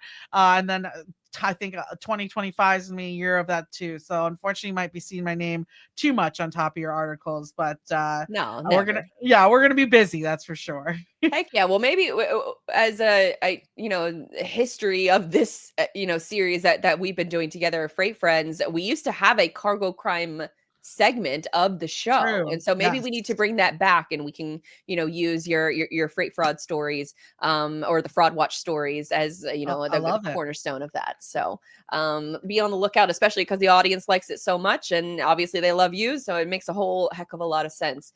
But that about does it for this episode. Thank you all for tuning in. Hope you all join us on the next one. But if we don't see you at any conferences or anything anytime sooner, have a good holiday. Be safe. Shop small. And I think that's all the lessons that I have for this episode. So thank you again, Grace, for coming on. Thank you, Blythe.